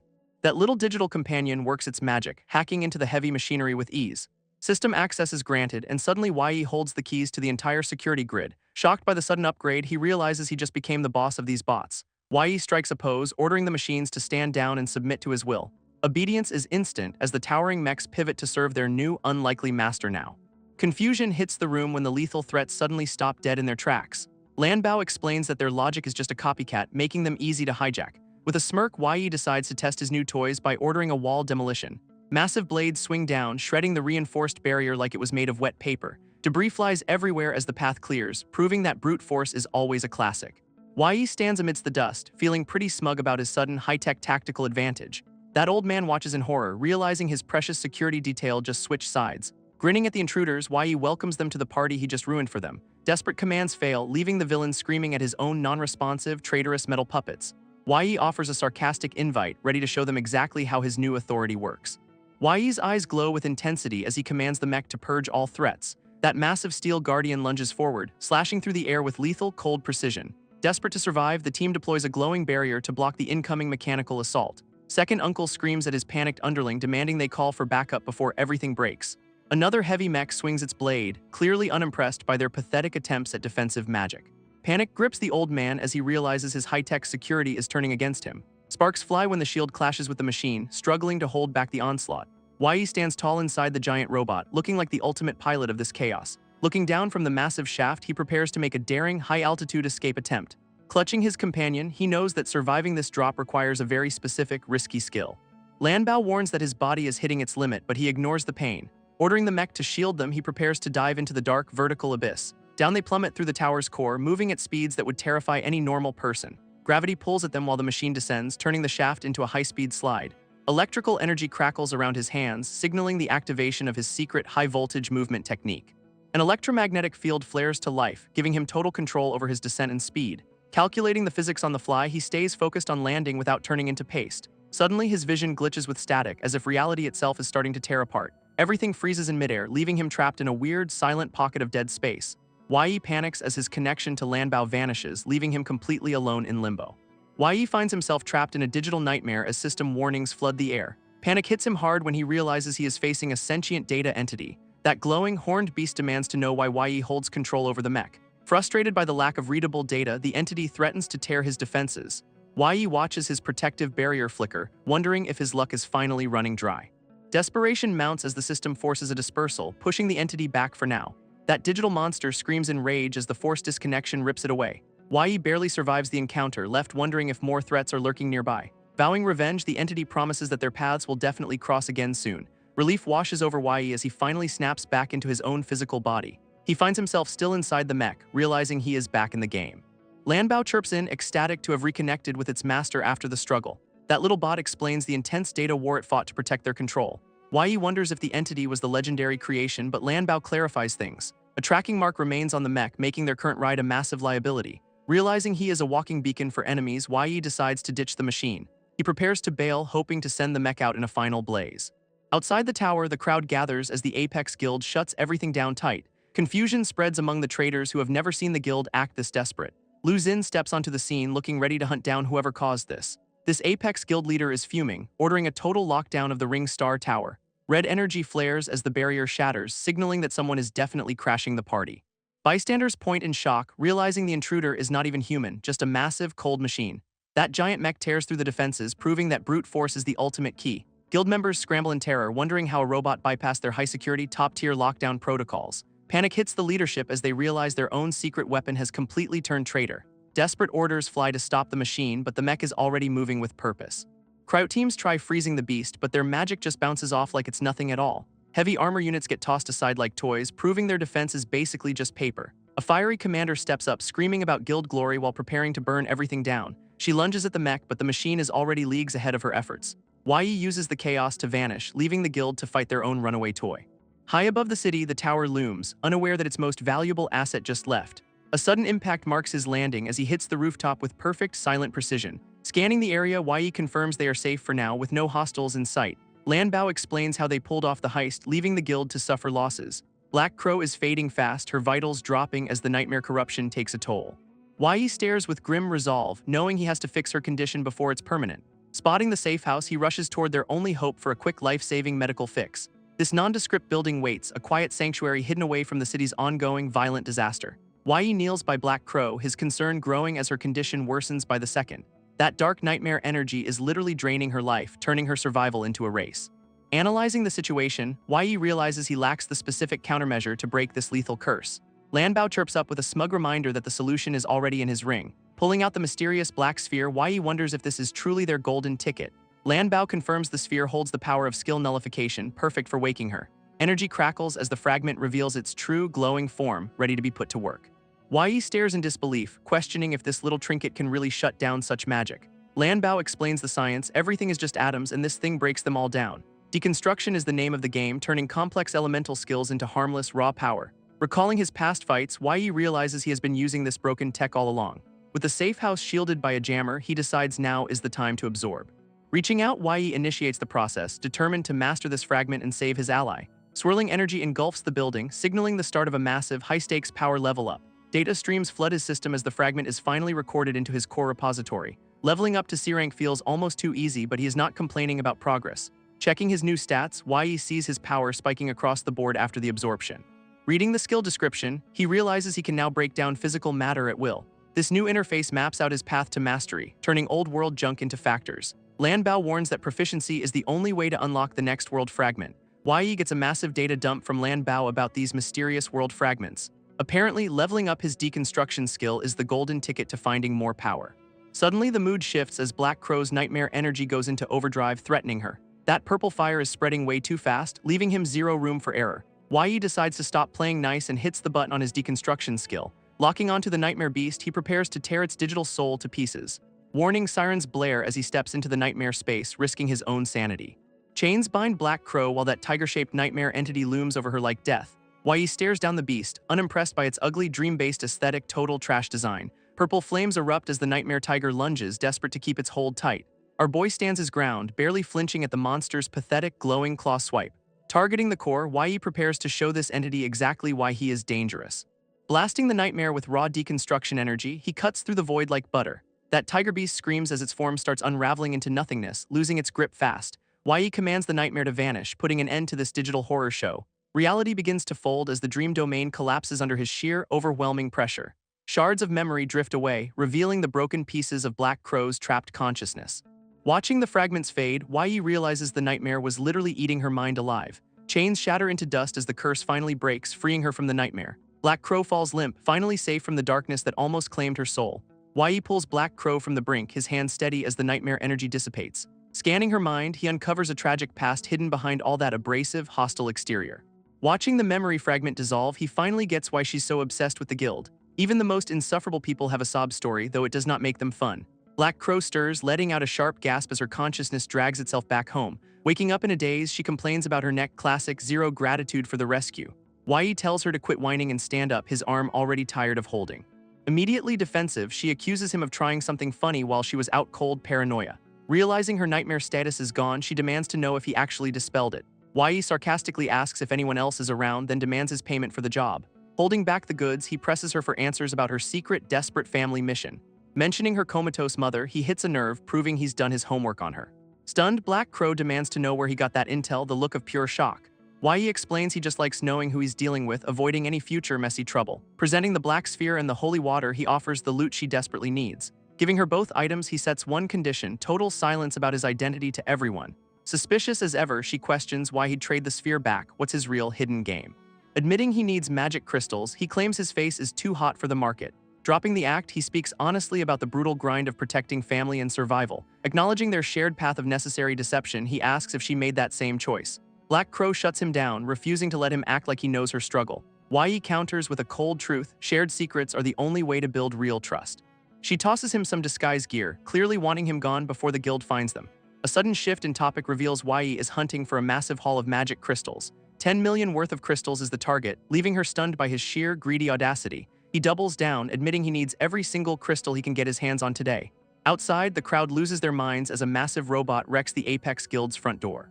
Guards are left panting on the floor, totally unable to stop the machine's relentless golden rampage. That giant mech stands tall, brandishing a blade that makes the local security look like toys. A high-ranking guild member grovels in despair, terrified of failing their master after this total disaster. Golden wind spirals through the air, signaling the arrival of the guild's heavy-hitting elite backup team. This mech glows with intense power, preparing for a clash that will shake the entire city. Goldification hits the field, turning the battlefield into a shimmering, dangerous display of high-tier magic skill. Panic ripples through the guild members as they recognize their own master's signature destructive combat move. A massive airship descends, marking the return of the guild master and his elite hunting squad. They arrive to find their tower in ruins, blaming their subordinates for this absolute embarrassing failure. Liang Jinwei steps out, looking like $1,000,000 while demanding answers for this chaotic mess. This golden mech stands its ground, warned by the guild to keep their precious toy pristine. Reporters swarm the scene, but the guild shuts them down, desperate to hide their massive humiliation. Deep inside the tower, the warp channel finally flickers back to life, restoring the power grid. Back at the Ring Star Tower, the mood is officially beyond toxic. This guild master is absolutely losing his mind over the recent heist. Sipping wine while his subordinates sweat bullets, he demands a real explanation. That terrified underling tries to blame the intruders for being way too sneaky. Clearly, the boss is not buying the excuses, his patience wearing thinner by second. He stares them down, basically calling them useless with that smug, icy glare. This black sphere is gone and the guild master is ready to explode. Panic sets in as the underlings realize their boss is actually dangerous. One guy begs for his life, terrified of being turned into literal gold. Coldly, the boss drops the truth: if you have no value, you are just trash. Golden energy flares up, turning the room into a high-stakes, lethal pressure cooker. Desperate to survive, the old guy claims he knows exactly who did it. He points toward the city's southwest, blaming some shady, high-level assassin groups. Swearing a life-and-death pact, he promises to recover the sphere within 10 days. With a flick of his finger, the boss releases his terrifying golden grip. 10 days is the deadline, and the boss is done playing nice games. He stares deep into the guy's soul, demanding results instead of more talk. Kneeling in relief, the underling promises he will not fail the guild master again. Another aide steps up, dropping a fresh lead about a different mysterious intruder. They've tracked a contestant named 11 who just crushed a B-rank fighter easily. This guildmaster grills his subordinate, obsessed with finding the identity of their mysterious intruder. Apparently, their high-tier detection tech failed completely, leaving them with 0 leads on our guy. Suspicion turns toward a specific group, the boss clearly rattled by how early they moved. Dismissing the room, he clears out his useless staff to consult with his secret weapon. Doors slam shut, sealing the room for a private conversation that reeks of dark intent. Silence hangs heavy as the boss addresses Greed, a sinister entity lurking in the shadows. Demanding answers, he asks if Greed caught a glimpse of the thief during the chaos. Lightning crackles as Greed confirms the intruder possessed some truly terrifying, high-level defensive capabilities. Admitting defeat, Greed reveals the guy even scrubbed a tracking mark off the sword bearer. Shocked, the boss wonders if they are dealing with the legendary creators and sinful delusions. Greed laughs off the suggestion, mocking the boss for even considering such an absurd possibility. Explaining their current state, Greed notes they are merely phantoms until the real world shifts. Tethered to the city, they remain trapped in this plane, waiting for the right moment. Only the upcoming Great Cataclysm will allow their true, powerful bodies to finally manifest here. Shifting focus, the boss decides this 11 character is a variable that needs watching closely. Puzzled by 11's raw power, they wonder how a mere mortal could possibly outclass them. Setting a grim deadline, the boss notes the Cataclysm arrives in exactly 1 month's time. Sipping wine, he vows that as long as 11 makes a move, they will strike. Coldly calculating, the boss insists that eliminating all risks is the only way to profit. Preparing for the end, he leaves no room for error, earning a cackle from Greed. This guild master sips wine, musing that killing someone might actually bring a nice reward. Looking over Ringstar City, he decides it is finally time for things to get interesting. Rumors of awakening intelligent robots spread like wildfire, with some supposedly rivaling rank power levels. Apex guild pivots, marketing their master as a creator to lure in desperate, high-tier talent. Local reporters obsess over 11, the mysterious 7-time champion who vanished after the big tournament. Meanwhile, the guild master launches a massive investigation, pressuring everyone to find the tower intruders. Public speculation runs wild, with some even whispering that 11 might be a legendary creator. 7 days later, Yi arrives at the Adventure Association, keeping his head down and low. Security guards mock his F-rank status, completely oblivious to the monster standing right before them. They wave him through, convinced a total scrub could not possibly be the target they want. Guards continue barking orders, demanding that only C-rank fighters and above bother with the registration. Yi smirks, realizing his outdated, low-rank data card is actually a massive blessing in disguise. He has spent the last week grinding, burning through magic crystals to boost his deconstruction. Proficiency hits 50%, but he realizes with horror that his entire fortune is gone. 20 million crystals vanished into thin air, the classic struggle of being broke when needed. Desperate for more cash, he scans the crowd, hoping to run into some easy marks. Suddenly, a commotion breaks out as 2 teams clash, including the infamous aggressive vicious dogs. Yi spots Lin Xiang in the middle of the chaos, his eyes narrowing in recognition. Lin Xiang stands her ground, furious that these thugs injured her team over a spot. This vicious dog's leader sneers at them, calling everyone trash before demanding they just scram. Tensions boil over at the guild entrance, with 2 teams locking horns over a slot. Wang Ren of the vicious dogs acts like he owns the place, demanding they just leave. Lin Xiang of the meteor team refuses to budge, holding their hard-earned spot with pure defiance. She explains they waited specifically for Yi, only to get cornered by these absolute bottom-tier bullies. Yi steps up, calling out the admin to handle the blatant harassment happening right in front. Administrator Zhao Bo just shrugs, telling them to settle it with a fight, peak corporate laziness. Yi is clearly losing his mind at this ridiculous hands-off approach to basic guild security. Wang Ren draws his blade, gloating that the universe is finally handing him an easy win. He promises to make them bled, clearly enjoying the chance to pick on a weaker team. Launching a massive strike, he unleashes his signature blade technique to crush their defensive line. Yi realizes with dread that the attack is perfectly calibrated to shatter their protective barriers. This shield explodes into shards, leaving the team wide open and scrambling for their lives. Lin Xiang screams for them to focus on healing, stepping up to face the threat alone. Wang Ren charges, mocking her for thinking a mage could ever stand against an assassin. She knows the math is against her, especially with his higher rank and lethal speed. He cackles, convinced that butchering her will effectively end the entire Meteor team's career today. Just as the blade descends, Yi intercepts the strike, stepping in to protect his team. Wang Ren freezes in shock, staring at the guy he thought was just a total scrub. Yi radiates crackling energy, coldly declaring that trash like him is not worth the team's time. Lin Xiang watches in disbelief as Yi finally reveals his true, hidden power to everyone.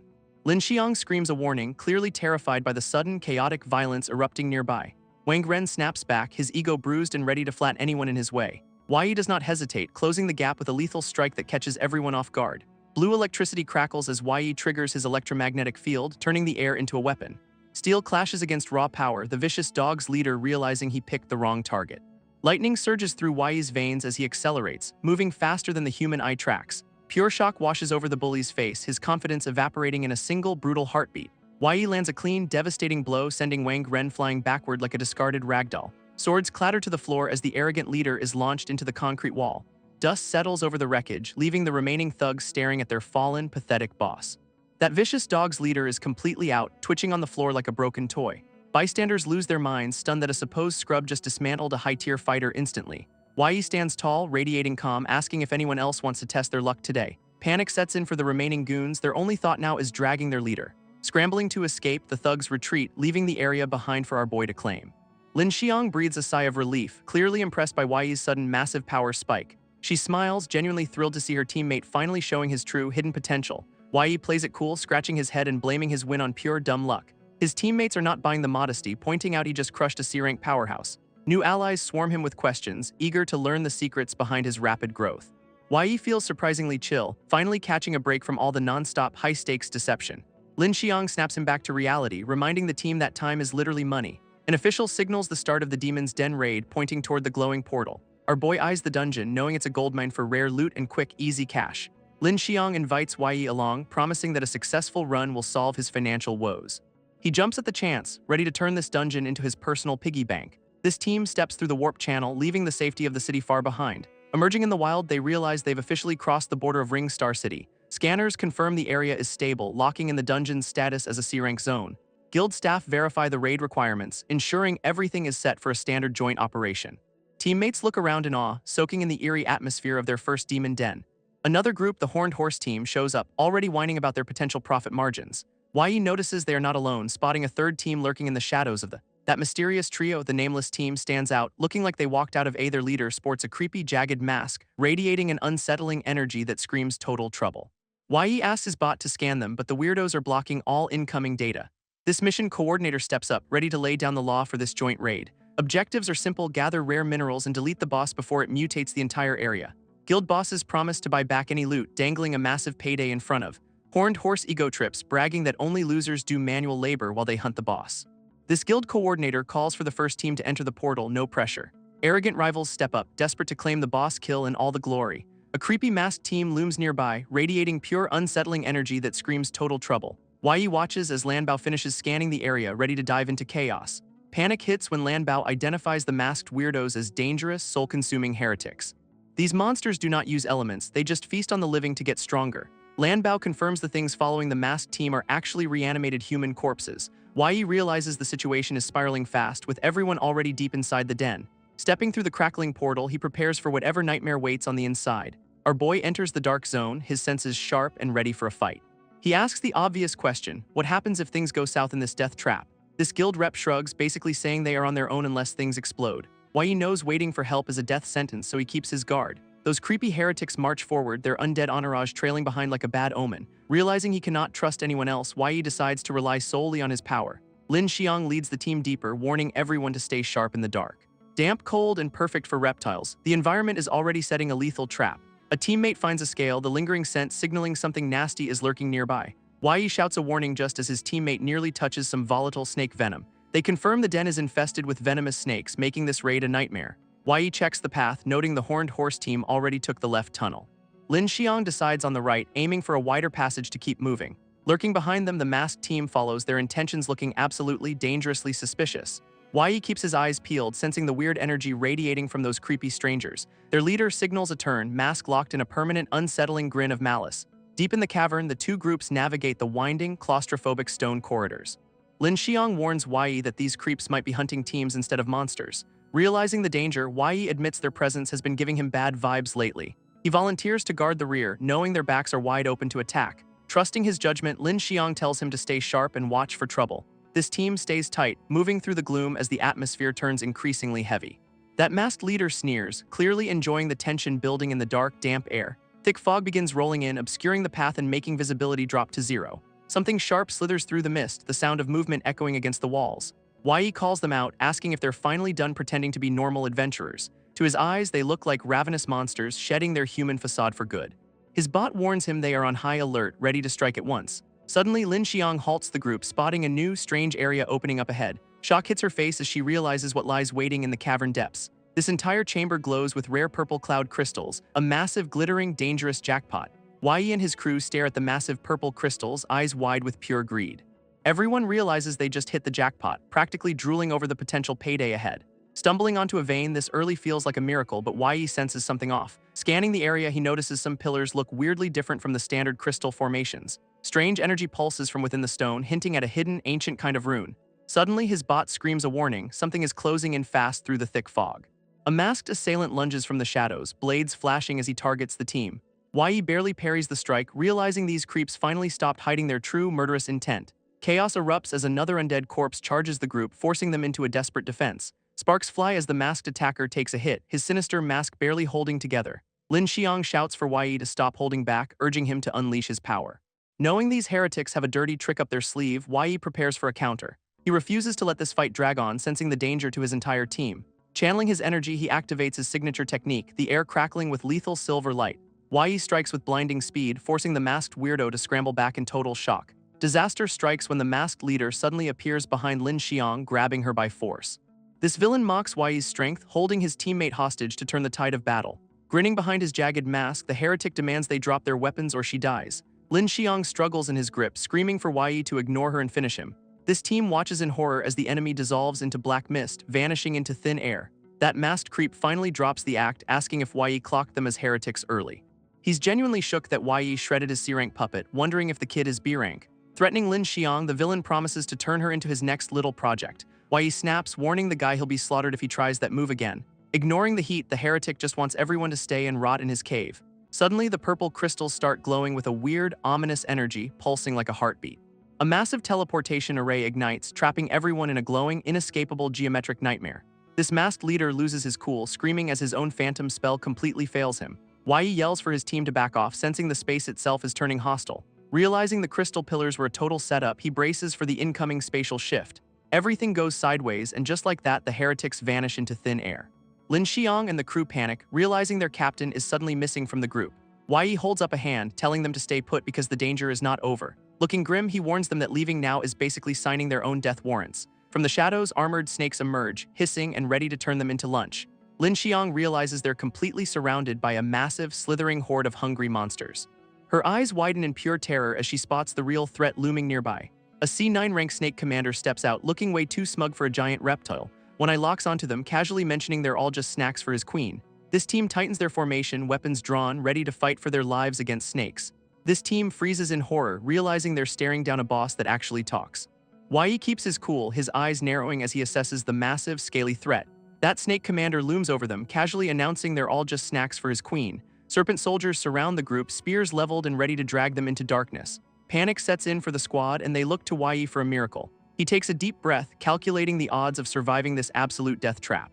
Suddenly, Wai raises his hands in total surrender, catching everyone completely off guard. Playing the part of a terrified adventurer, he pleads for their lives to be spared. His teammates are left reeling, wondering if their leader has finally lost his mind. This snake commander finds this display of cowardice amusing, actually impressed by his sensible nature. Lin Xiang is fuming, demanding to know why Wai is acting like a total pushover. He silences her with a sharp gesture, signaling that he has a secret plan. That snake brute mocks their pathetic attempt at survival, dragging them deeper into his territory. Towering over Wai, the monster confirms that they are destined to be ritual sacrifices. Wai keeps the act going, asking if they'll get a front row seat to the queen. This commander confirms they'll be sent to the altar to fuel her grand, dark awakening.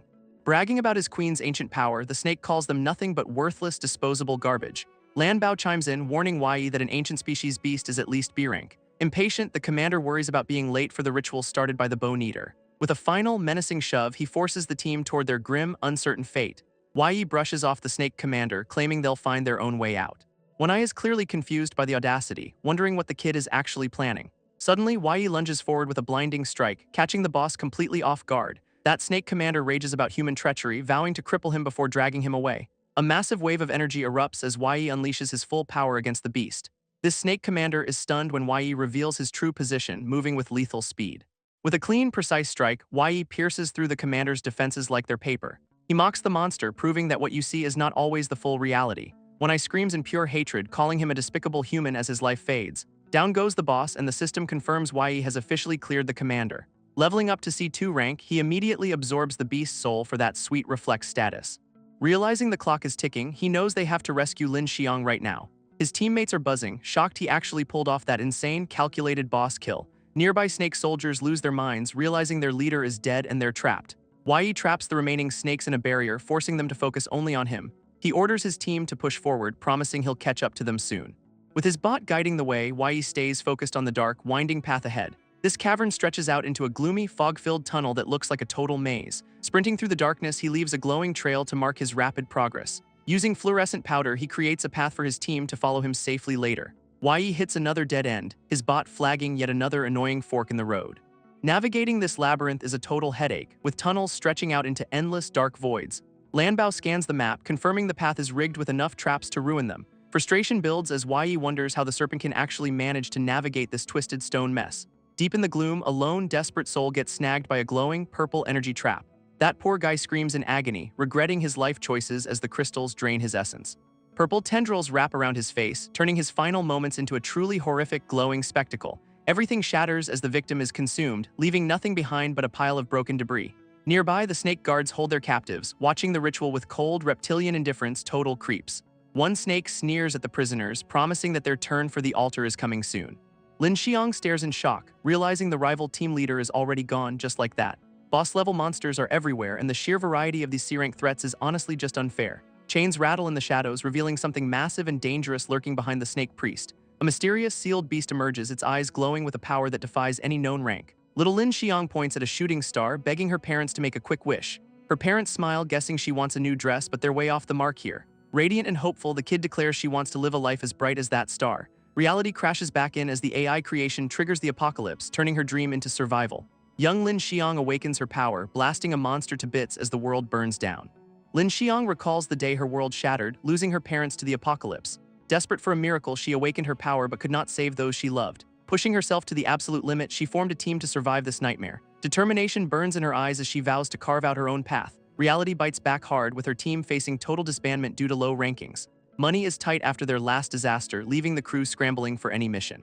Lin Xiang gambles everything, trading her precious crystals for entry into the dangerous den. Naively hoping sacrifice would fix their status, she realizes the system is rigged against her. Frustration boils over as she questions why luck never seems to favor her efforts. Deep in the shadows, a massive chained serpent beast looms over the snake priests. Chains rattle as the creature stirs, its glowing eyes signaling a terrifying, ancient power.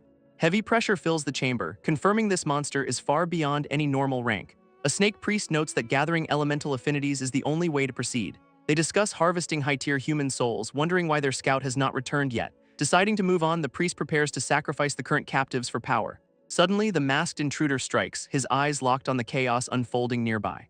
He lunges into the fray, cutting through the snake guards with cold, calculated precision. Dark mist explodes as he makes his move, leaving the team stunned and confused. Fleeing the scene, the masked creep mocks them, refusing to be a sacrificial pawn. A snake priest sneers at the display, finding the use of heretic skills truly laughable. A massive, shadowy serpent looms over the masked intruder, ready to show real power. That snake commander mocks the human for lacking elemental energy, calling him totally worthless. Dark, viscous liquid erupts as the beast displays its terrifying, soul-dissolving capabilities to everyone. Our masked guy stares into the abyss, his red eyes glowing with pure, unadulterated defiance. A heavy axe swings down with bone-crushing force, shattering the ground beneath their very feet. That smug snake commander stands over the wreckage, calling his opponent absolute, pathetic trash. Lin Xiang draws her blade, her expression hardening as she commands the enemy to stop. This snake guard lunges at her, threatening to gouge out her eyes if she dares move. A high-ranking priest steps forward, eyeing Lin Xiang as the perfect final candidate for sacrifice. She realizes the horrifying truth: they are trying to awaken the massive monster lurking behind them. Dark tendrils lash out, pinning Lin Xiang in place as the snake priest mocks her. This priest declares Queen Lamia their guardian deity, refusing to tolerate any human disrespect anymore. He explains that while humans are frail, their elemental souls are exactly what they need. Snakes are apparently starving for human energy, making Lin Xiang their prize prime-cut snack. She finally connects the dots, realizing this entire den was a rigged, lethal trap. This priest confirms her suspicion with a cold, reptilian grin that screams pure, unadulterated evil. He reveals the ritual requires 5 C-rank souls to summon their ancient, slumbering queen. Massive chains rattle against the giant sealed serpent, signaling the return of a nightmare. These snake soldiers are feeling bold, bragging that they no longer fear human interference. This priest senses the final element, targeting Lin Xiang to complete their dark, twisted awakening. Lin Xiang's eyes widen as the dark energy begins to overwhelm her senses. That snake priest cackles, unleashing a wave of dark soul art to finish her. Black tendrils swarm around her, tightening their grip like a suffocating, necrotic vine. Serpent soldiers chant for their queen, their rhythmic thumping echoing through the cold cavern. Panic hits as Lin Xiang feels her consciousness slipping into the dark, endless void. Dark energy swirls into a vortex, pinning her down with terrifying, soul-crushing weight. Behind the priest, the chained serpent beast glows, feeding on the ritual's dark power. Victory seems certain for the priest, who gloats about the queen finally answering them. Lin Xiang struggles, realizing that the dark serpent is far too dangerous to exist. Desperation fuels her resolve, and she decides to gamble everything to stop them. Blinding light erupts from her, pushing back the encroaching shadows with sheer willpower. She activates a rare soul ward, a desperate shield that burns her life force. That snake priest recoils, stunned that a mere human possesses such a high-tier skill. Mocking her efforts, he claims the altar will just drain her until nothing remains. He sneers, asking if she's really waiting for some pathetic hero to save her. Arrogance drips from his fangs as he insists that no human can navigate here. Suddenly, a massive explosion rocks the ceiling, sending debris crashing down on the ritual.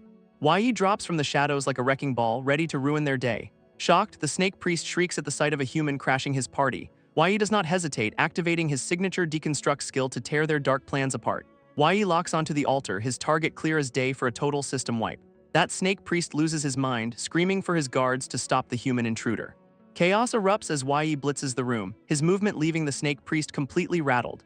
Activating his signature deconstruct skill, he targets the very foundation of their dark, twisted ritual. Stone blocks shatter into dust, the entire altar collapsing under his precise, calculated power play. Massive debris rains down, shaking the cavern as the chained serpent beast starts to stir.